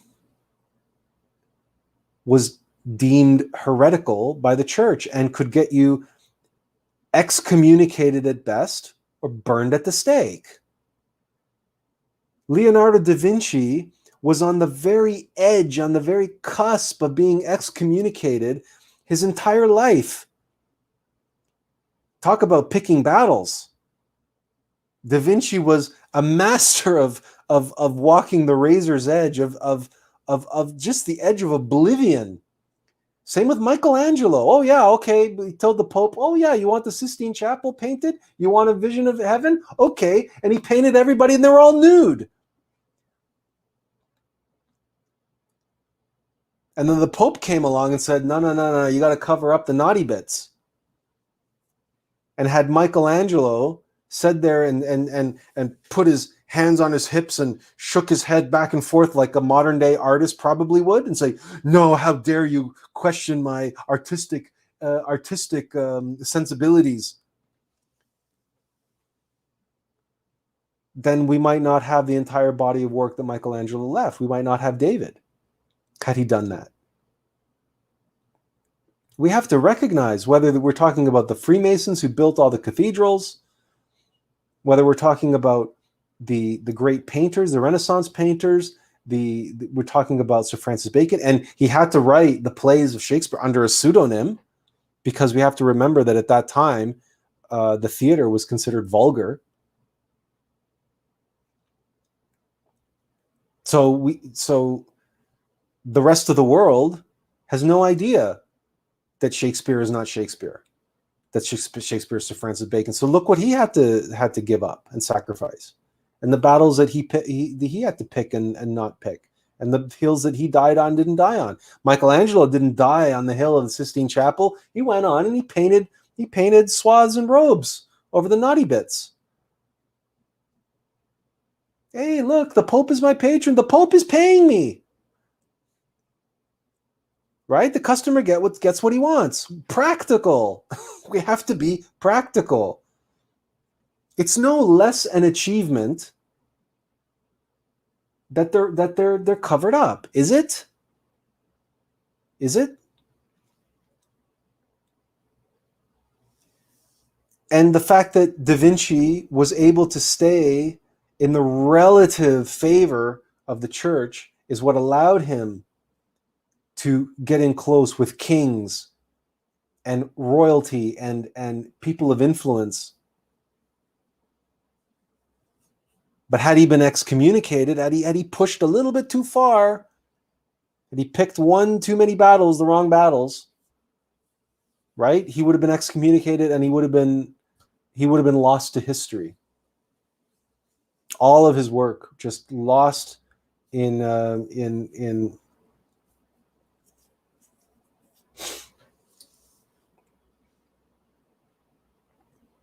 some ways. Nikola Tesla is a cautionary tale for us, because Nikola Tesla died penniless.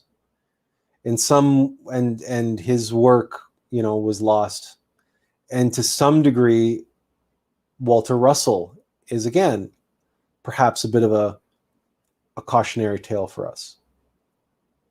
And if you read Walter Russell's A New Concept of the Universe, the tone in which he wrote it and the way that he attacks Newtonian physics, for example, is perhaps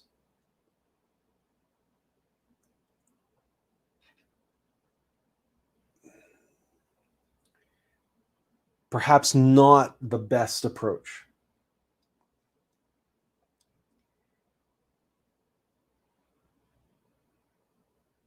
And it's one of the reasons why, when we have been approaching our work,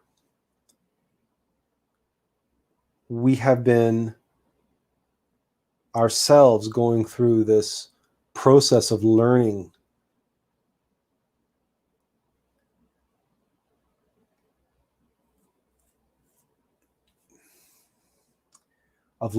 how to pick our battles, and learning that our adversary is not our enemy,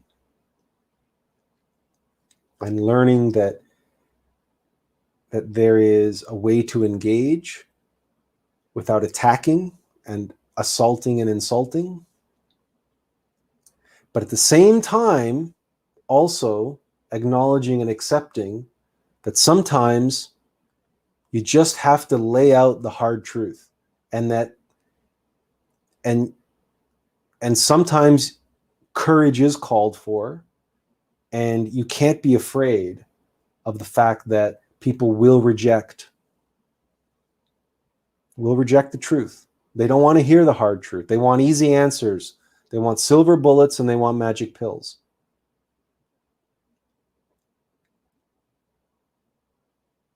And oftentimes, all we can do is plant a seed with someone. Wish them well, perhaps make a silent blessing on their behalf, and walk away. And live to fight another day. Because we're here, whoever we are, whatever we are, whyever we are here to win a war, our war, whatever that means to you. And there's no point in putting all your time and energy and effort into trying to win this battle or take this hill over here if it means losing the war. That is not a good exchange. That's not a good trade-off. That's what's called too high an opportunity cost.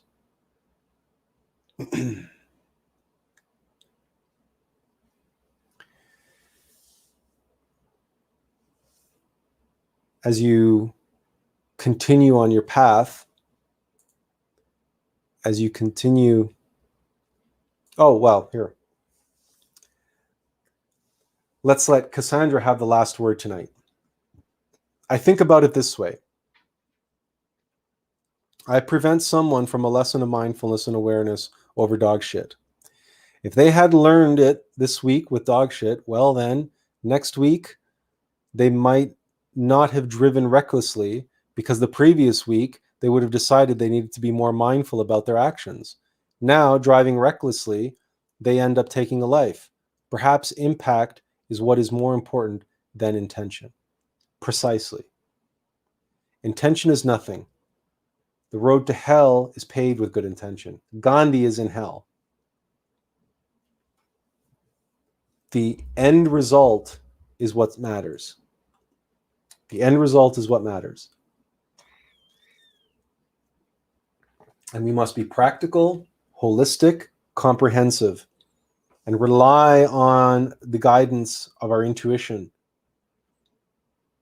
And say, is this really worth it? Do I really want to die on this hill here now? Or am I losing sight of the bigger picture? Am I losing sight of the larger war? That is the secret. That is the secret to winning wars versus winning battles. And that's what it means to be a true warrior and a warrior of the light.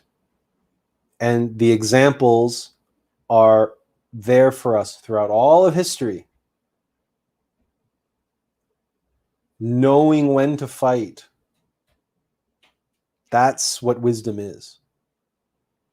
And as you go through life, right, these little battles that we fight each and every day, that we're faced with each and every day, these choices that we make, this is our opportunity to develop the discernment, the flavor of knowing, okay, yeah, it was right for me to engage with this person, but no, it wasn't right for me to engage with that person. So I got it right here and I didn't get it right there. Now, how did I feel in the moment? What signals was I receiving, and what signals did I listen to or not listen to? Right? So there's consciousness there's a flavor to it. It's not just about being aware and being present and mindful, and that's just mechanical surface level stuff. The flavor of consciousness matters. It's that discernment when you know what you're receiving is coming from your higher self or it's coming from ego. It's being something that's coming to you in your conscious imagination as an insight in mind or a gut feeling or just that knowing, that intuitive knowing, versus something that's popping up from your subconscious mind saying, yeah, do it. You do it because of this, do it because of that, blah, blah, blah, right? It's something that's being put into your mind by your egos.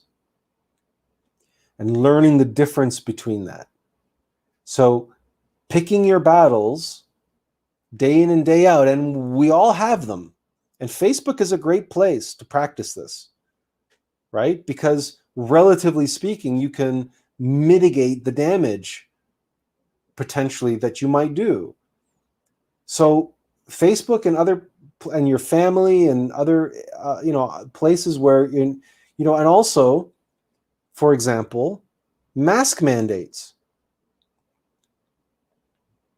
Can you learn to accept a certain level of compliance without losing your integrity and without raising the alarms, the red flags, and the ire of the people around you? Can you accept a certain level of compliance in order to remain practically a part of society so that you can continue on with the real work that you're here to do? Are you able to do that? Or out of self-righteousness and indignation, I won't wear a mask. Well, that's your choice.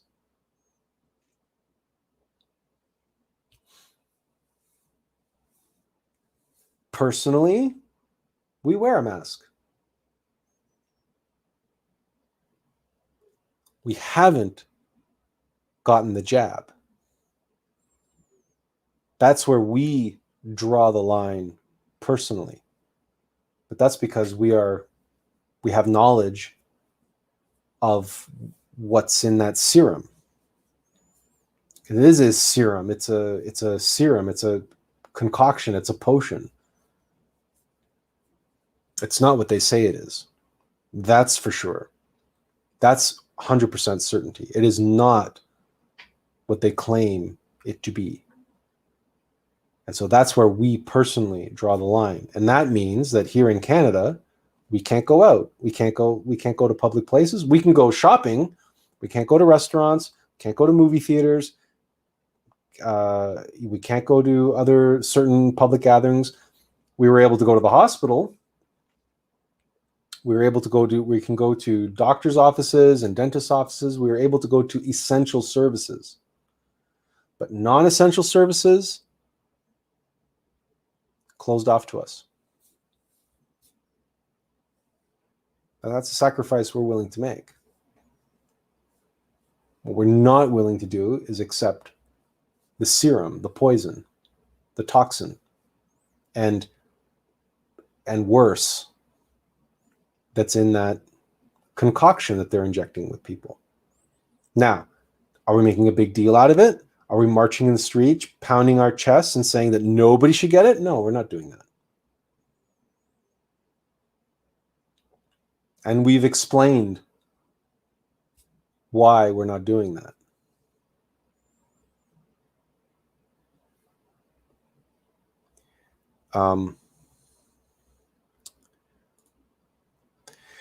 Roy shares the following quote from Master Samael. The entrance of the abyss has 3 doors: anger, covetousness, and lust. Anger disguises itself as a judge. Covetousness is hidden within good intentions. And lust wears a mythical robe. Yeah, it's true.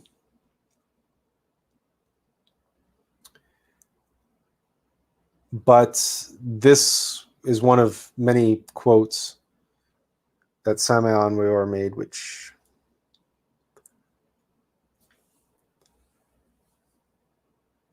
he left out fear. He left out pride.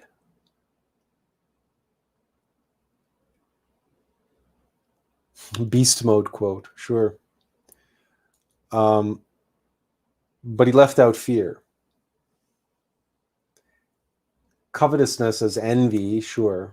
And we can see where he's coming from by saying good intentions are covetousness. So, because, as we said, that's self-righteousness. So that to make some, to the desire to make oneself more spiritual. So to lean on one's good intentions as being what is important, one is leaning on one's desire to be like the great teachers and masters and avatars. The belief that if I have the intention to make the world a better place, I too will be like Moses and Jesus and Francis of Assisi and and all these other individuals that I idolize that made the world a better place through their actions and through their words. So I have the intention to do the same thing. So therefore and I tell myself this out of envy, out of covetousness, right? I want what they have. And the ego, the rational mind, convinces us that good intentions are what get us there. But this is all jumbled in with pride. And again, because we are masters of fear, we are experts in fear. Fear is the great chameleon. And the desire to control outcomes and the desire to be in control of one's destiny is fear. So in many ways, good intentions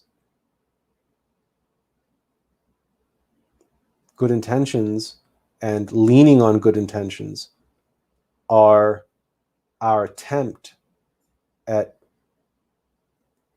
rationalizing why we deserve a place in heaven, in nirvana, why we deserve the accolades, why we deserve the titles.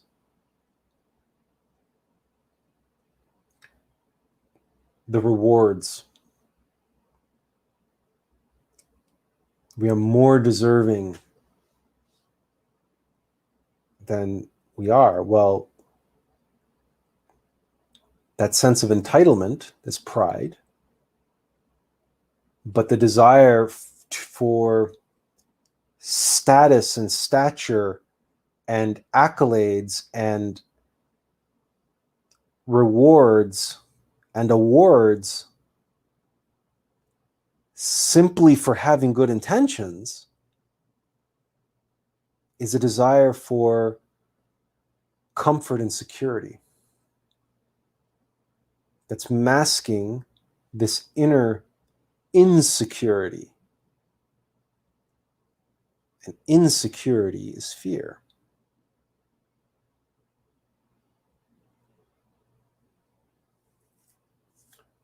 Dune is in theaters. Denis Villeneuve's adaptation of Frank Herbert's seminal science fiction work from the 1960s. Denis Villeneuve's adaptation of Frank Herbert's first book in the Dune saga. And Denis Villeneuve's adaptation only represents roughly the first third to first half of said book. But from that film and from that book comes one of the most iconic lines of all science fiction. And it is the fear is the mind killer quote. I must not give in to fear. Fear is the mind killer. And if you bear with us just one moment.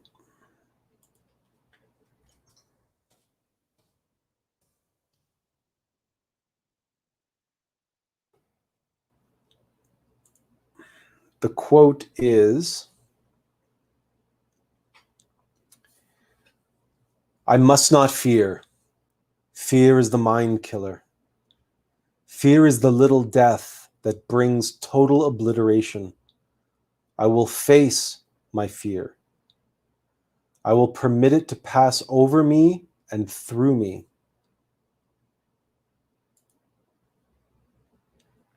And when it has gone past, I will turn the inner eye to see its path. Where the fear has gone, there will be nothing. Only I will remain.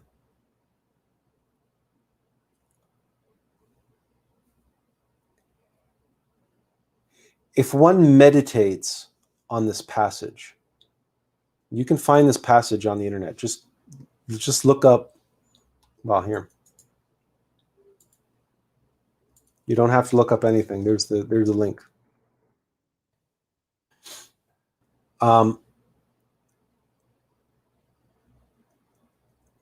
This passage describes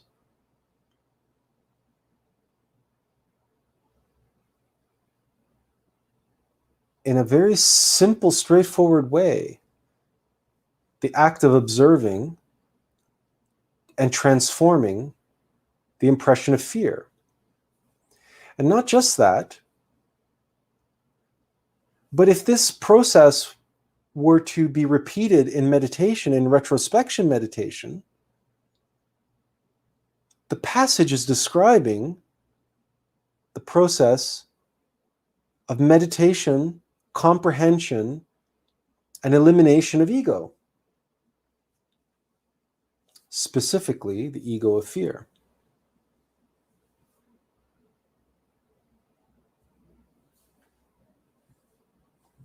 It's not by accident that Dune holds such a lofty position in the hierarchy of genre literature. It is, in no uncertain terms, it is the Lord of the Rings of science fiction. What Lord of the Rings is to fantasy, Dune is to science fiction. The esoteric and metaphysical significance of Dune cannot and should not be understated, but it also cannot be done justice to in a soundbite or a short, limited amount of time. it would be a monumental task, not least because the book is that thick, 600 pages, some odd. The 1984 David Lynch film tried to cram the entire 600 pages into a single film and was unsuccessful, but it has a bit of a cult following. So we did see the 1984 film in the theaters.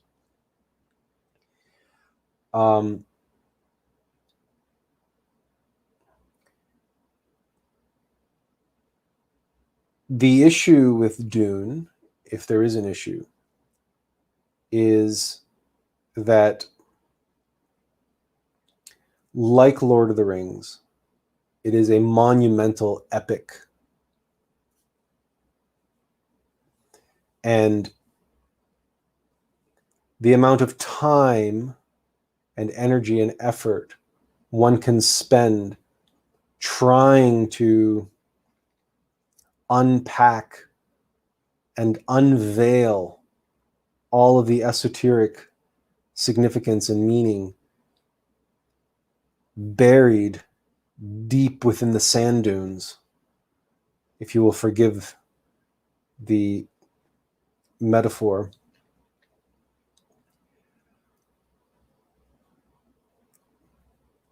It's questionable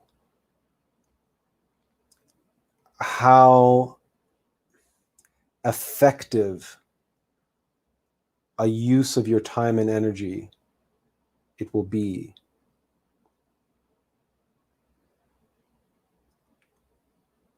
This is yet another example, expression, version of picking your battles. Sure, you can spend however long hours it might take you to read Dune, maybe several times. It is not an easy book. And maybe you will be able to glean from it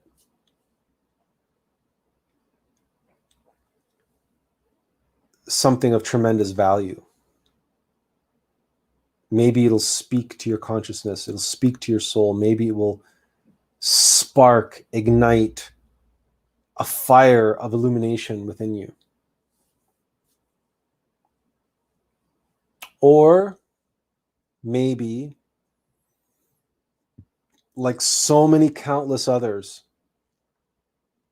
who have read that book, maybe your intuitive knowing, your intuitive connection to the truth embedded inside the text will become fodder for your ego mind to grab hold of and use as the impetus to create a powerful identification and attachment to the story and the characters itself. And you end up merely being a fan of the book, like so many others, like so many other science fiction and fantasy fans. Because fan is simply short for fanatic. And what is a fanatic? A fanatic is someone who idolizes the superficial trappings, the surface level of a religion, of a spiritual tradition, of a nation, of a culture, of a sports team, of a literary work, of a movie, of a musical, of a band, etc., etc., etc. Fanatics idolize the art and the artist, and they are trapped on that superficial level. But their love, their passion for the surface level, for the artist, for the creator, is fed by their inner knowing and their inner connection to whatever inspired the creator in the first place. So people who are fanatical about Star Wars, well, we explain this in our 2.5 hour video on Star Wars. And that's the thing, is like when we look at the number of people who have actually watched our video on the Skywalker apocalypse, we recognize, again, picking your battles, right?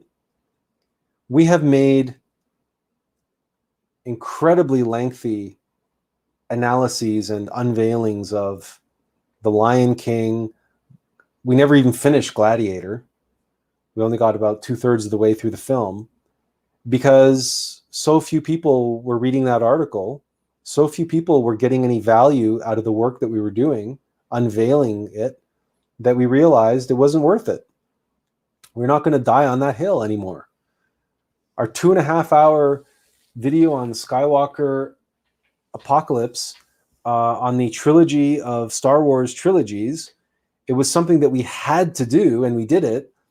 But at 2.5 hours, it's too much of an ask. It's so to do something on Dune would be it would be, we can't even imagine it coming in under 2 hours. And in order to do it in a video format, we would have to wait until the Denis Villeneuve's does the second half of the first movie. That won't be out for another 2 years. And then maybe we can incorporate footage from the TV series and maybe from the 1984 Lynch film. But by the time we got through preparing that and doing that and putting that all together and then expecting people to watch it, so few people have watched our Skywalker apocalypse video. It's like, we realize that's not the way. That's just not gonna cut the mustard. It's people, they don't have the patience for it. They don't have the attention span. They don't have the desire to know.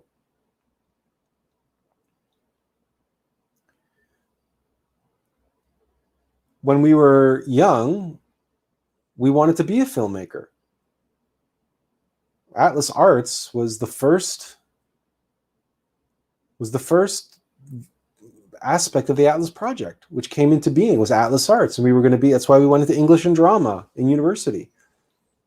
We studied acting and we wrote plays and we performed and all the rest of it. And we went and we did film and television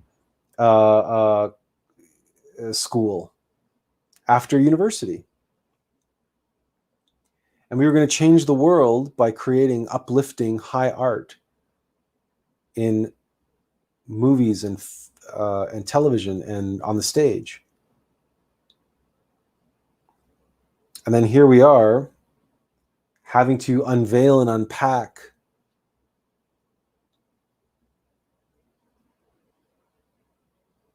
high art which already exists, and people aren't interested. It goes right over their head, and even if you take the time to spell it out for them, they're not interested in having it spelled out for them. So again, picking your battles. And sometimes you only find out the hard way. You only find out that it's not worth your time or your effort or your energy dying on that hill. Sometimes you don't find that out until after you've tried taking the hill a couple times. And sometimes there's no other way to learn. Sometimes it's the only way you will know the truth, is by doing it and finding out the hard way that, guess what? The fans are fanatics. And once someone's an idolater, once someone's a fanatic, you can't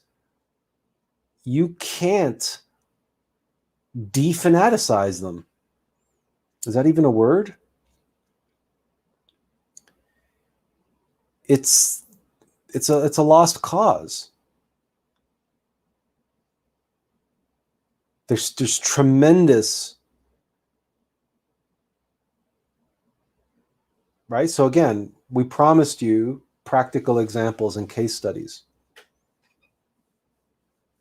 And so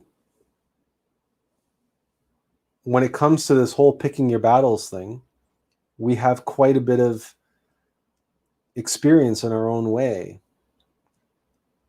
when it relates to our mission and our work here and now. And every time we do one of these live streams, we're able to see how many people are watching us live, and we watch that little number. And unlike most people who do YouTube videos and whatnot, we never ask you to like, we never ask you to subscribe, because we know that we're never going to have hundreds of thousands of subscribers, and we're never going to have hundreds of thousands of likes on our video. We just know that.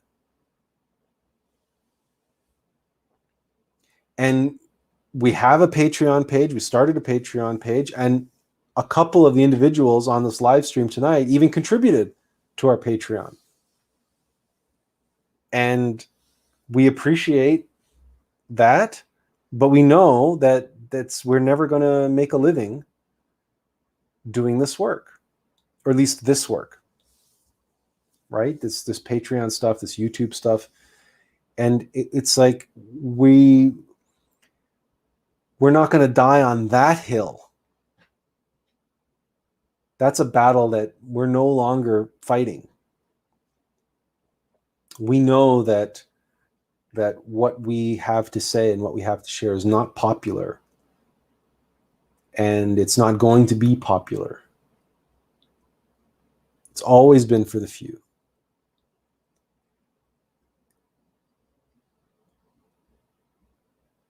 Is there another version, another level? Is there a secular expression of what we're doing that might reach beyond in a greater way, in a greater... in other words, we've been trying various different tactics and approaches and hills here and there, and we've been learning what we've been learning by doing that. And maybe it's a process of elimination. But in terms of the larger war, the greater war, is there something we have yet to try? Is there something over the horizon waiting for us? And all that we've been doing up until now has been a process of elimination and also preparation. Well, time will tell.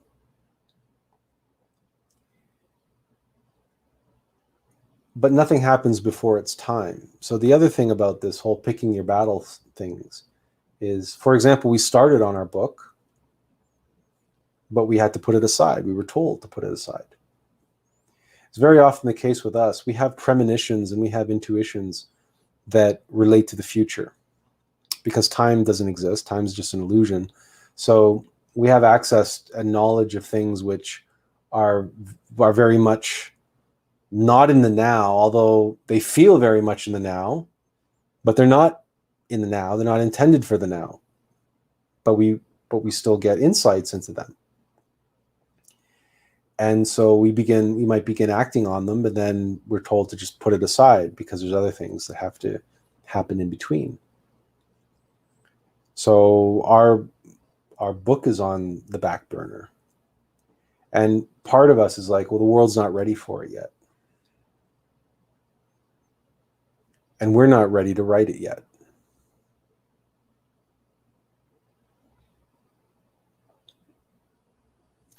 We've often said, branding is important to us. Language matters. Words matter. This is Attlas in formation. Right?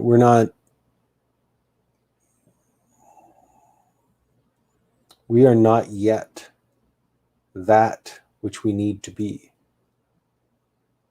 And that's why when we say no one can be at any level other than the level at which they are at now. Because that applies to us as well. And we know that. We know that about ourselves. We know ourselves. And so we know not to question when we are told to set aside the writing of the book.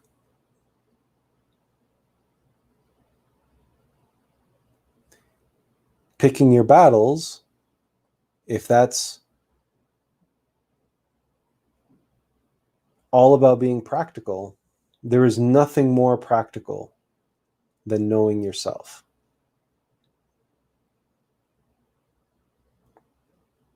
Because knowing yourself is precisely, it's actually in the very, it's in the art of war. It's in the art of war.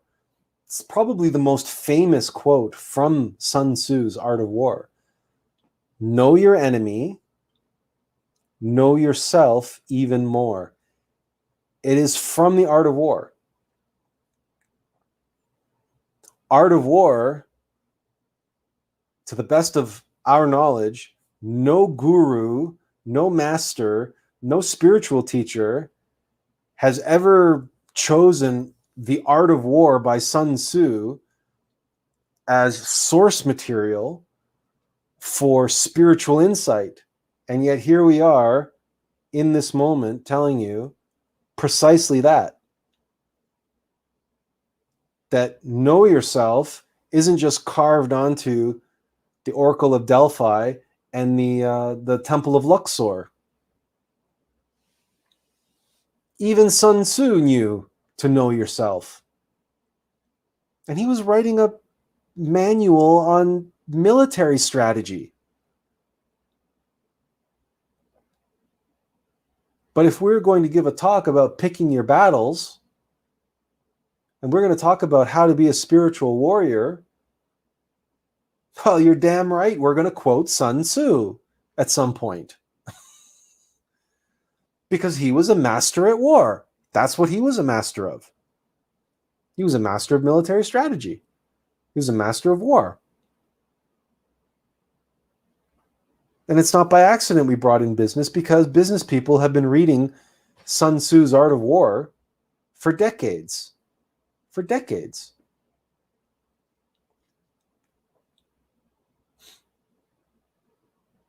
No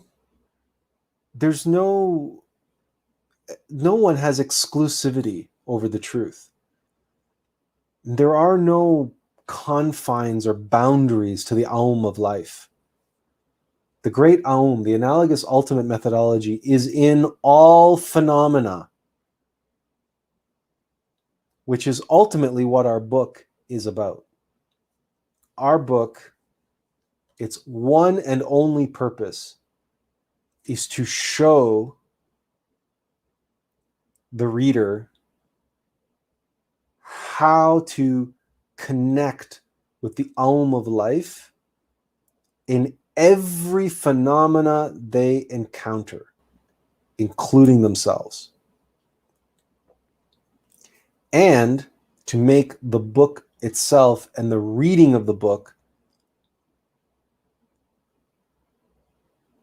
a self-evident experiential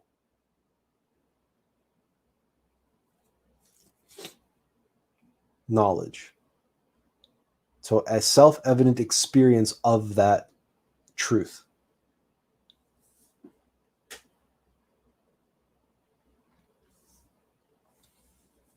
And do it in more or less purely secular terms, such that anyone can pick it up and see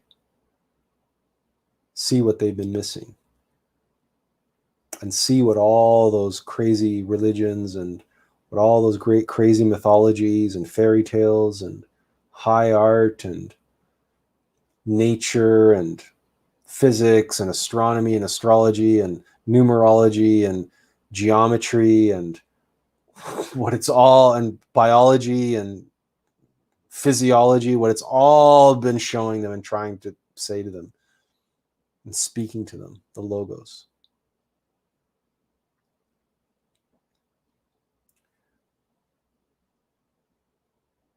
That for us is an aspect of winning the war. It's an aspect of the Atlas project, is us writing that book.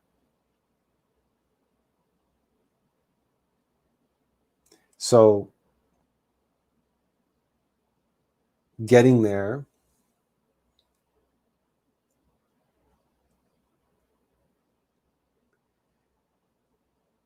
requires us to surrender in the moment and allow. And so we go to battle now twice a week, Wednesdays and Fridays at 8 o'clock. And we go on a live stream without any preparation whatsoever. We have absolutely no preconceived notions about what we're going to say. We have a topic, and that topic sometimes comes to us within 24 hours, sometimes comes to us within a few hours. But we don't impose the topic. We allow the topic to come to us. And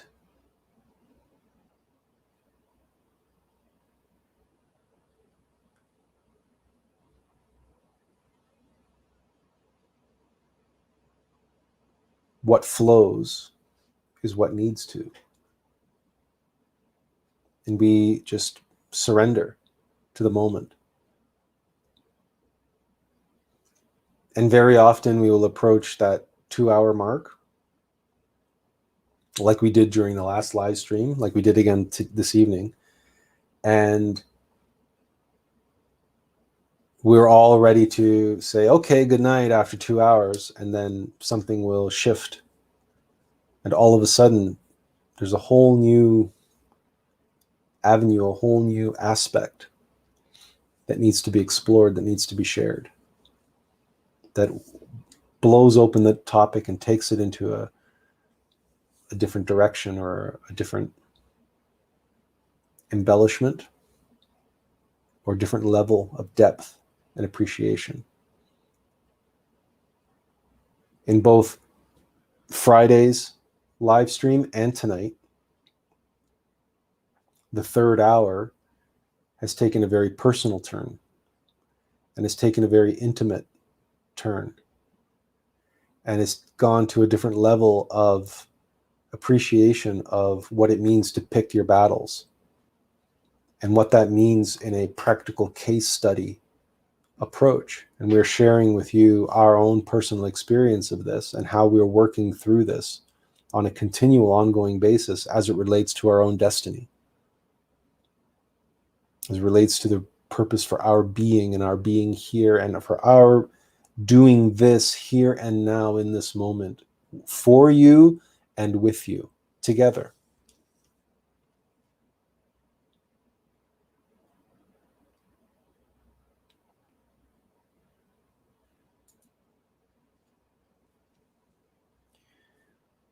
Who is speaking, Benjamin, is Attlas.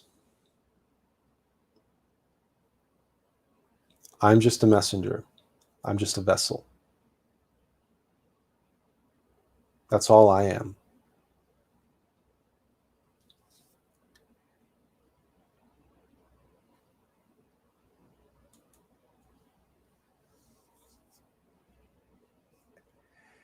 And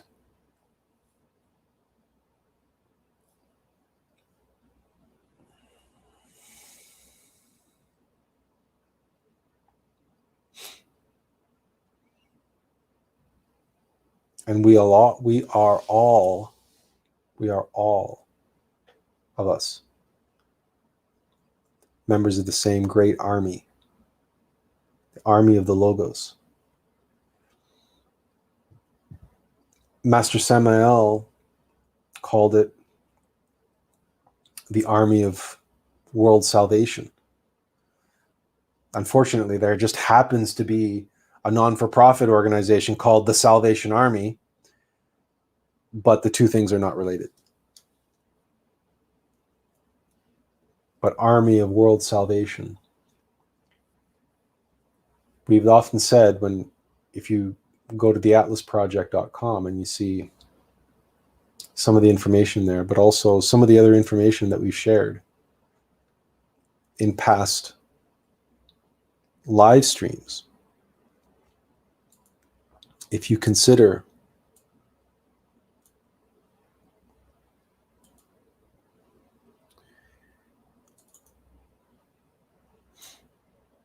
some of what we've shared,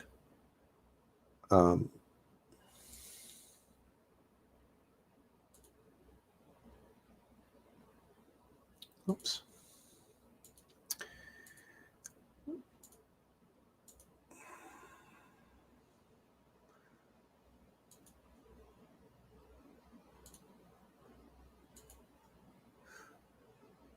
Oh, this is problematic. Oh, there we go. Let's try that. Okay. We've said before that we're ark builders. We talk about an army of world salvation and not being able to do something but alone. And although, like Noah in the Bible, we feel very much alone in some sense. We feel very much, we have a very, very, very small team around us. And we have been called, just like Noah was called, insane, madman.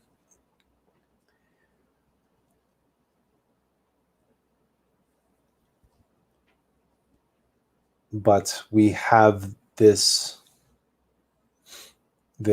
mission set before us.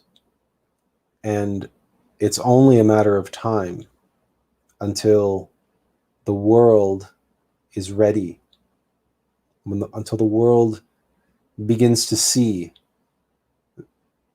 the wisdom and the necessity of the Attlas project.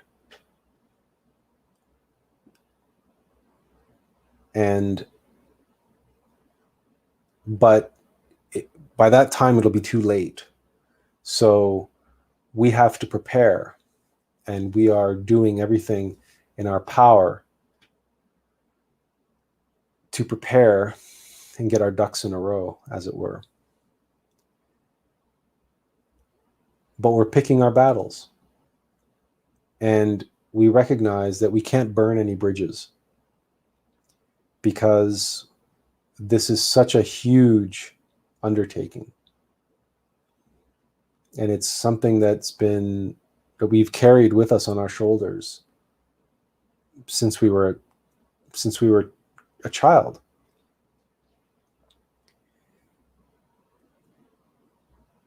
And it took us a long time to overcome our fear associated with it, and to relax and actually take the time and develop the patience and the tolerance required to do a work like this. Because the world doesn't operate on our timelines, and the world doesn't bow down to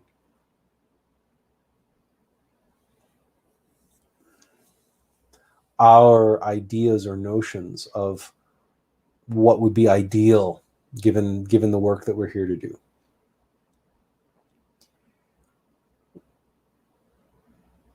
If you've ever seen the movie The Legend of Bagger Vance, it was directed by Robert Redford.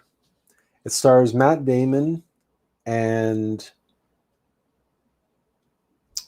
Will Smith. Now, there was some controversy around the film, but I won't get into that.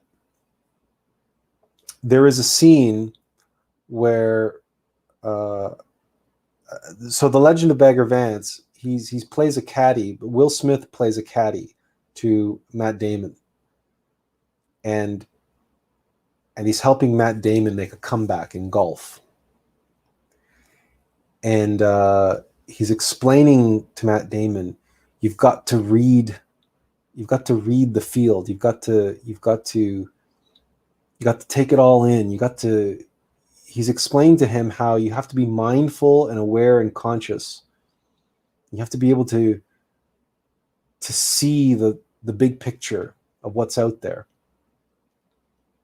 when you're coming up to the tee. and you got to be able to see your shot, and there's a lot of like, you know, visualization and stuff intuited in what he's talking about. But the way he says it is that he says you got to read the field, got to read the pitch, or you got to read the green. I can't remember exactly. It's been a while since I've seen the movie.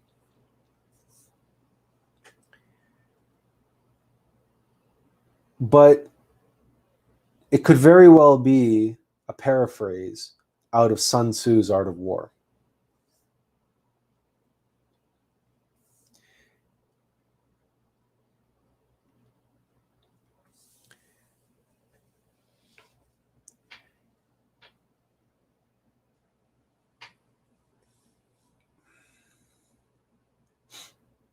To know your enemy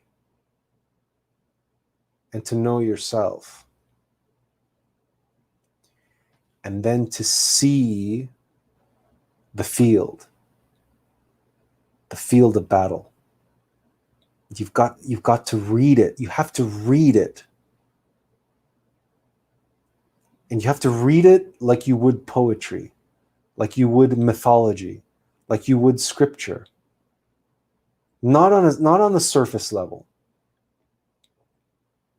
on the deeper level, on the esoteric level.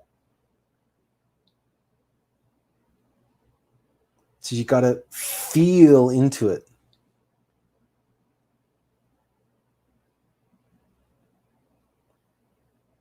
Right? Comprehensively, holistically, with all of your faculties. You got to reach out with your consciousness.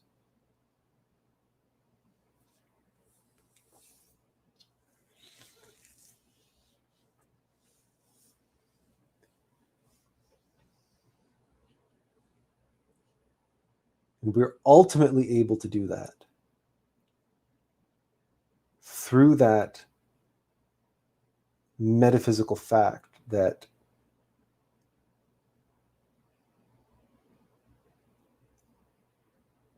and that metaphysical awareness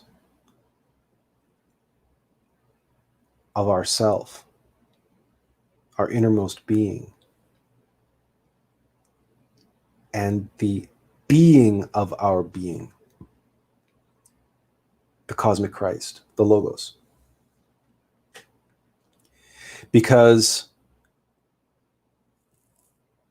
when we are aware and know our innermost intimate Christ, the I am that I am,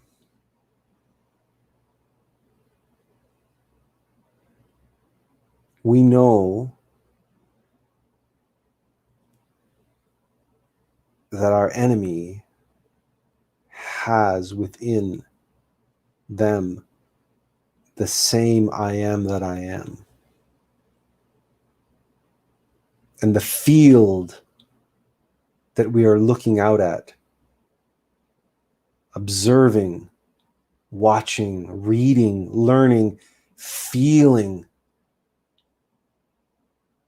well, it is what it is. And with every rock, with every blade of grass, with every speck of sand and every drop of water,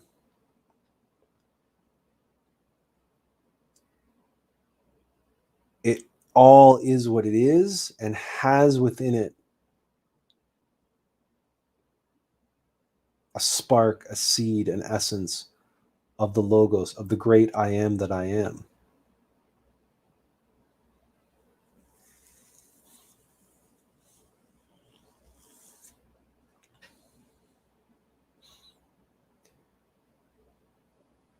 Knowing yourself and knowing that everything around us is just an illusion anyway. It's all just the Logos. experiencing and expressing itself. And even the logos itself is an expression of the absolute.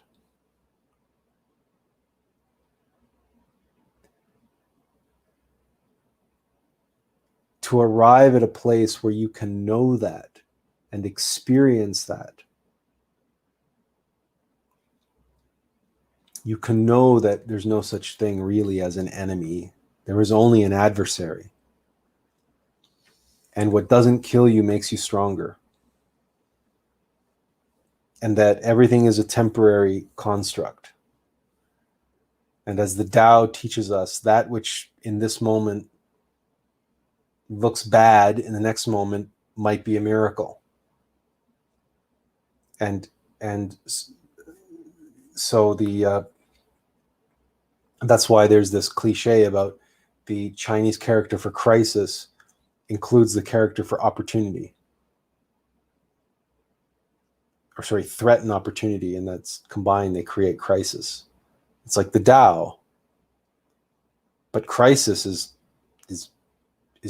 like drama. That's the reason for living. It's like the hero's journey. It's the alm of life.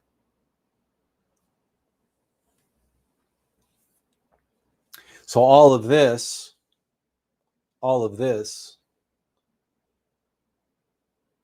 is a response to a need. But that's a need that the world is not aware of that it has yet. Not fully, not completely. So it's not ready. The world's not ready for it, but it's getting there. And we have faith that because we're learning how to pick our battles and when to pick our battles, and we have faith that we haven't been brought on this journey in vain, and that we haven't been sacrificing and surrendering to the guidance of the logos all this time for nothing. We have faith that our patience and our tolerance and our practicing relaxed approach to what may appear like it's monumental, a project of monumental import. Well, maybe yes, maybe no. We can't think of it that way anymore, because therein lies this problem with this sort of the Attlas complex, right? We're over that. We're just a worker. We're just here, and frankly, there's lots of people doing lots of big things. So this is no bigger or smaller or more important or less important. It just is what it is. And it will be what it will be when it needs to be, and not before then. It's more or less where we're at with it. In other words, the big final battle doesn't happen before it's time. The war is not won before D-Day. And no one should really want to be rushing D-Day. Again, if you want some practical examples, and we're talking about picking your battles and choosing which hills to die on, which, by the way, brings us into our mind another film which you might consider watching in reference to this project, in reference to this topic. And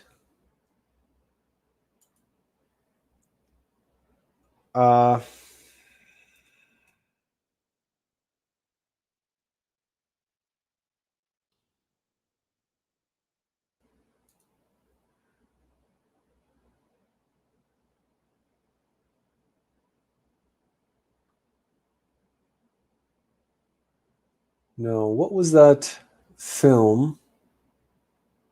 It was a film.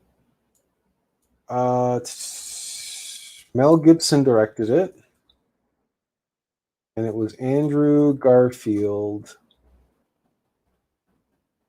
Hacksaw Ridge. Hacksaw Ridge. Hacksaw Ridge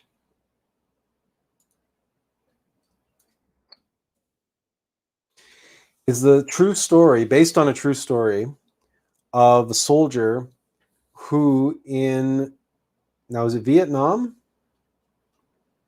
or World War II? Hacksaw Ridge is the extraordinary true story of Desmond Doss, played by Andrew Garfield, who in Okinawa, so World War II, during the bloodiest battle of World War II, saved 75 men without firing or carrying a gun. He was the only American soldier in World War II to fight on the front lines without a weapon, as he believed that while the war was justified, killing was nevertheless wrong. As an army medic, he single-handedly evacuated the wounded from behind enemy lines, braved fire while tending to soldiers, and was wounded by a grenade and hit by snipers. Doss was the first conscientious objector awarded the Congressional Medal of Honor. You want a vivid, visceral, dramatic, real-world example of what it means to pick your battles? Watch Hacksaw Ridge. And we'll link the trailer here. Or we've already linked the trailer. Or have we? Yes. Talk about picking your battles. I'll go to war, he said. I just won't carry a gun. I'll go to war. I'll put myself in harm's way for the sake of others. But I won't take a life. That's what his innermost was telling him. Pick your battles. You have to go to war, but your God-given gift is to save lives, not take lives. You're going to war to save lives.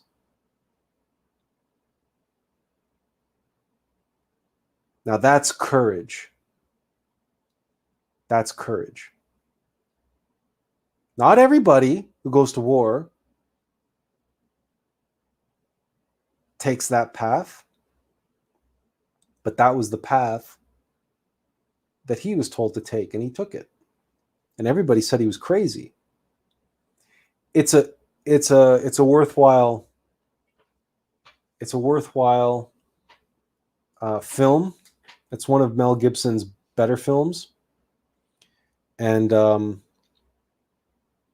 again, it's a very vivid, visceral expression of what we've been here sharing with you tonight. The esoteric secret to picking your battles. Know yourself. And follow that guidance. Follow that inner knowing. And you will know what hill that you need to die on and which ones you don't. Thank you all for spending the time with us tonight. And we hope to see you again. We hope to see you again soon. Take care. God bless.